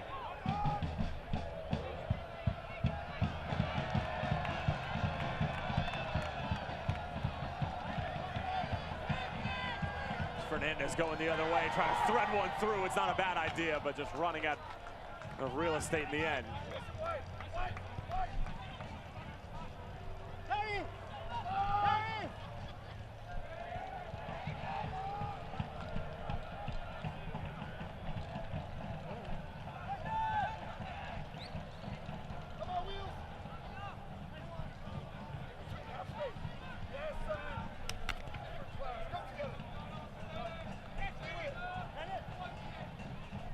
Musa gets his way out of trouble, and Ledbetter will go all the way back for Lubin. 85th minute. Own goal from Kevin Alston. Joey Calistri's first ever goal for Phoenix, as well as a golazo from Solomon Asante.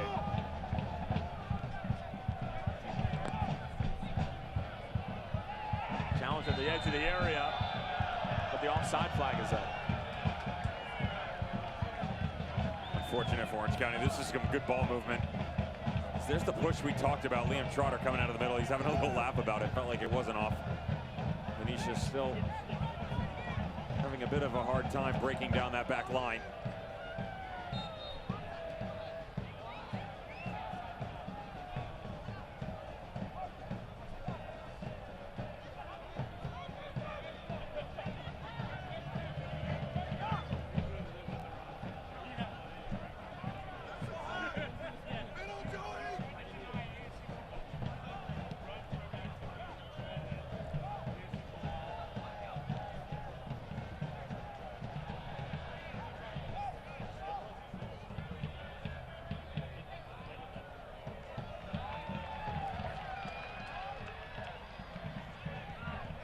No look pass from Aguinaga, trying to find Solomon Asante. Contour takes it over.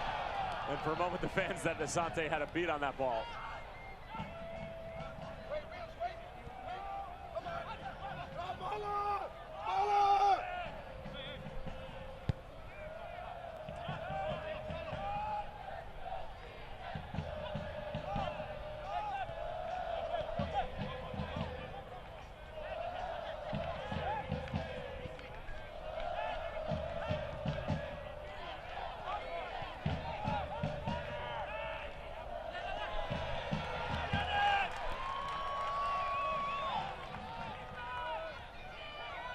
Andrew Wheeler-Ramino.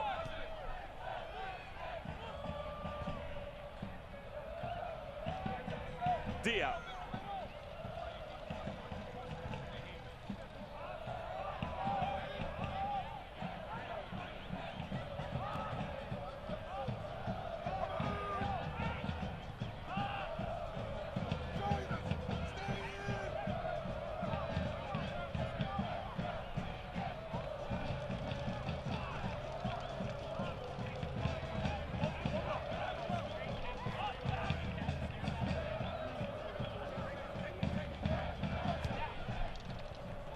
Solomon Asante just helps it along. Ledbetter on it.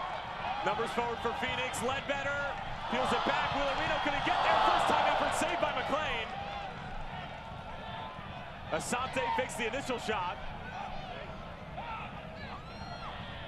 Colin Fernandez just gets a piece of it. Aguinaga over the top. Dia, good ball, offside.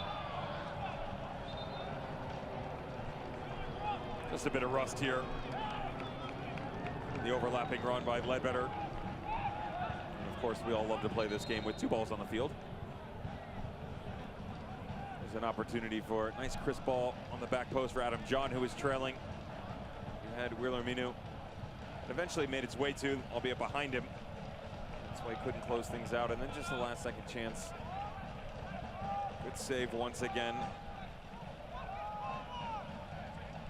Got to feel for Orange County, just taking a rough beating tonight. a team that has so much talent. We talked about the injuries, the suspensions, really lacking that presence of Michael Seaton up top to help stretch this back line and give you that outlet pass. That's something that Vinicius shows you he can go it alone, but still not that big presence that Seaton gives you where he can branch out so many different angles. And of course, the midfield struggling to bridge the gap between the back line and Vinicius up top. Phoenix Rising on the other side of things, putting together another solid performance as they get their opportunity to showcase themselves. Wednesday night soccer, Tuesday at Reno. That'll make for a fun matchup. Two good managers that short rest, good performances on a Saturday night, and then to turn around and do it all over again. Battle the top of the West.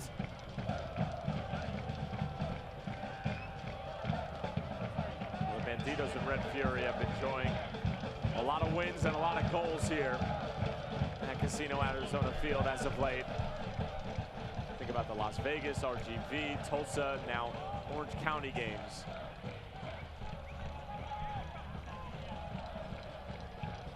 Never really any doubt tonight from the opening goal, which came off of the chest of Kevin Alston. And for Orange County, Devin, I mean, they're going to be one of those teams that when they get everybody healthy and when they start to get things finally clicking, and it's around August, September, they start to rattle off a couple of results, you're going to be like, okay, this is the Orange County we expected, and they're going to be a problem come postseason. And you have to remember that. But look, and again, this is not taking anything away from the performance by Rising. We get that. No Christian Duke. That is a huge piece. On the back line, Leonardo coming back in, Ariano. Those two were the pillars that were going to anchor this unit sitting and then going forward. So you don't have that. Kevin Alston, an outside back, may or may not have just picked up an injury. You lose a couple guys to suspensions. We talked about the other injuries as well, and just guys coming in and out. It's so difficult to navigate a season in general, yet alone with the travel, or the midweek games, or the injuries, or the suspensions. And for Orange County, they just had to deal with all of it. So to your point, they'll get back on track. They'll be fine. Because coming in to this match, they were unbeaten. They had a nice little run, had trouble closing games out, and some disciplinary here and there, but showed some streaks of some real pretty football. Not worried about them at all. Aguinaga. Around the first defender. Fernandez trying to go back for Aguinaga. A couple of people were taken down. Victor Rivas not interested in either one of Fernandez or Aguinaga's trials and tribulations. Next on 2.5 Men, Charlie plans a romantic night with his girlfriend until a former fling comes knocking. Will he break under the pressure? That's next after the match.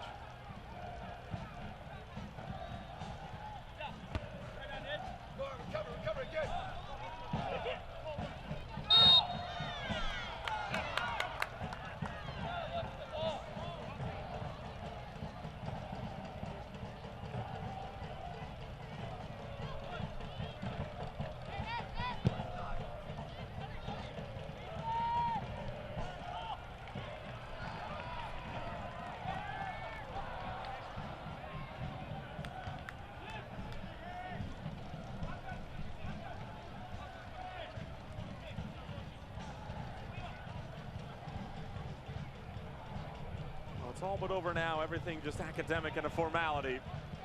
Orange County's 7-match unbeaten streak will be snapped, albeit we talked about there were 5 draws thrown in there. Meanwhile, for Phoenix Rising FC, they'll be unbeaten in their last 5. 5 straight wins.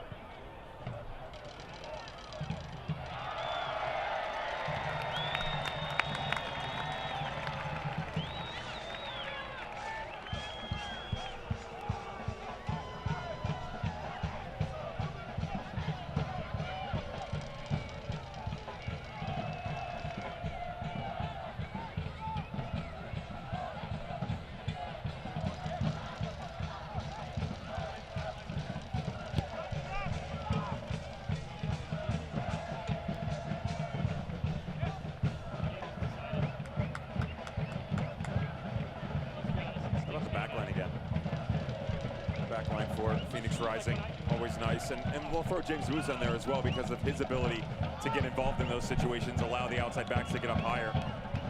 Anytime that you don't regularly have to mention them, that's a pretty nice thing. Fernandez, great ball the other way. Amadou Dia, Phoenix looking for a fourth. Dia across for John, and Solo couldn't get there. Contour clears it away.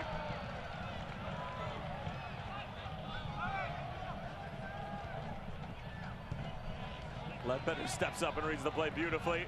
Aguinaga back for Ledbetter. Solo's offside. He will still be able to keep it in play, and he'll just drag it to the corner. Or will he? Diaz still going. Asante. Solo couldn't quite work his way out of that. Neither could John. Fernandez takes the shot. Pinballs around, kept in by McLean. Just about 10 seconds remain. Full time, Phoenix Rising Football Club, winners of their last 5 straight, and as it stands, sit atop the Western Conference in first place. The night was capped off by Solomon Asante's wonder goal from about 40 yards out that went over the top of McLean and landed in the back of the net. It got started with the Kevin Alston own goal, and in between Joey Calistri's first goal in a Phoenix Rising uniform. Orange County's 7-match unbeaten streak will come to an end. Joey Calistri is our mobile mini man of the match. Devin Kerr, your thoughts on the 90 minutes? Back-to-back complete performances. It truly was, and with all due respect to Tulsa, against a better squad. They may not have all of their personnel due to injury and suspension, but a great job just managing the waters. Start to finish, you saw them apply pressure, you saw pace, high lines, low lines, defensive units, great save by Zach Lubin. Everybody should partake in what Joey Calistri was able to accomplish. They started early, they got out in front. A lot of questions asked by Orange County on the road at Casino Arizona Field, but the 9-match unbeaten streak will turn to 10. Phoenix 5 in a row. Lovely performance by the home squad. Highlights and stats when we come back.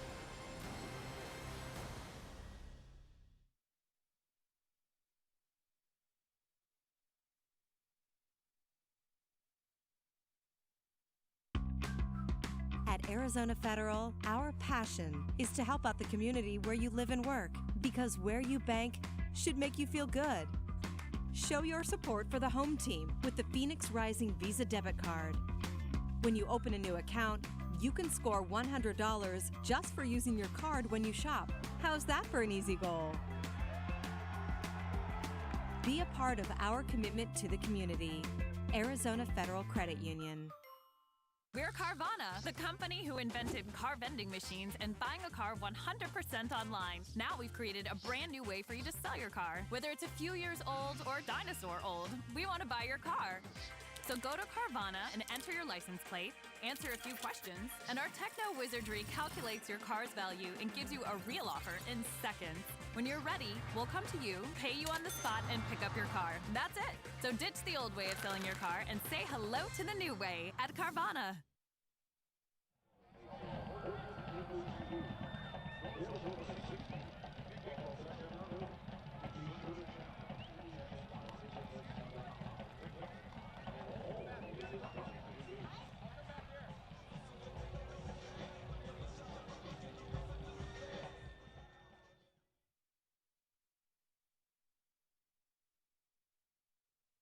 The Phoenix Rising postgame show is brought to you by Nissan, innovation that excites.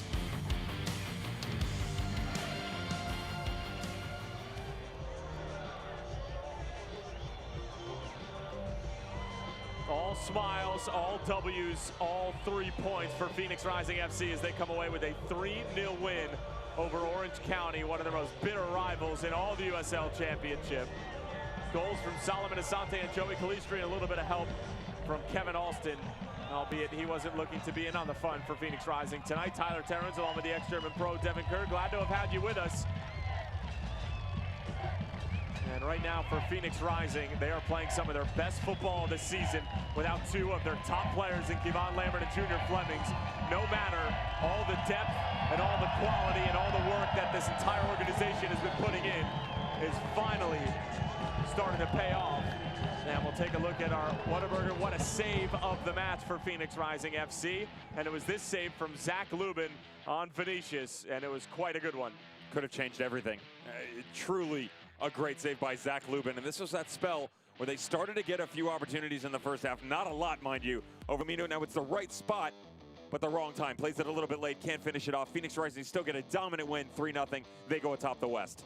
And as you can see, Phoenix Rising stand alone. They're tied on 26 points with El Paso and Mark Lowry's group after their convincing win tonight. However, lead on goal differential by 11. New Mexico United drop one to Las Vegas Lights FC, a bit of an Open Cup hangover, if you will.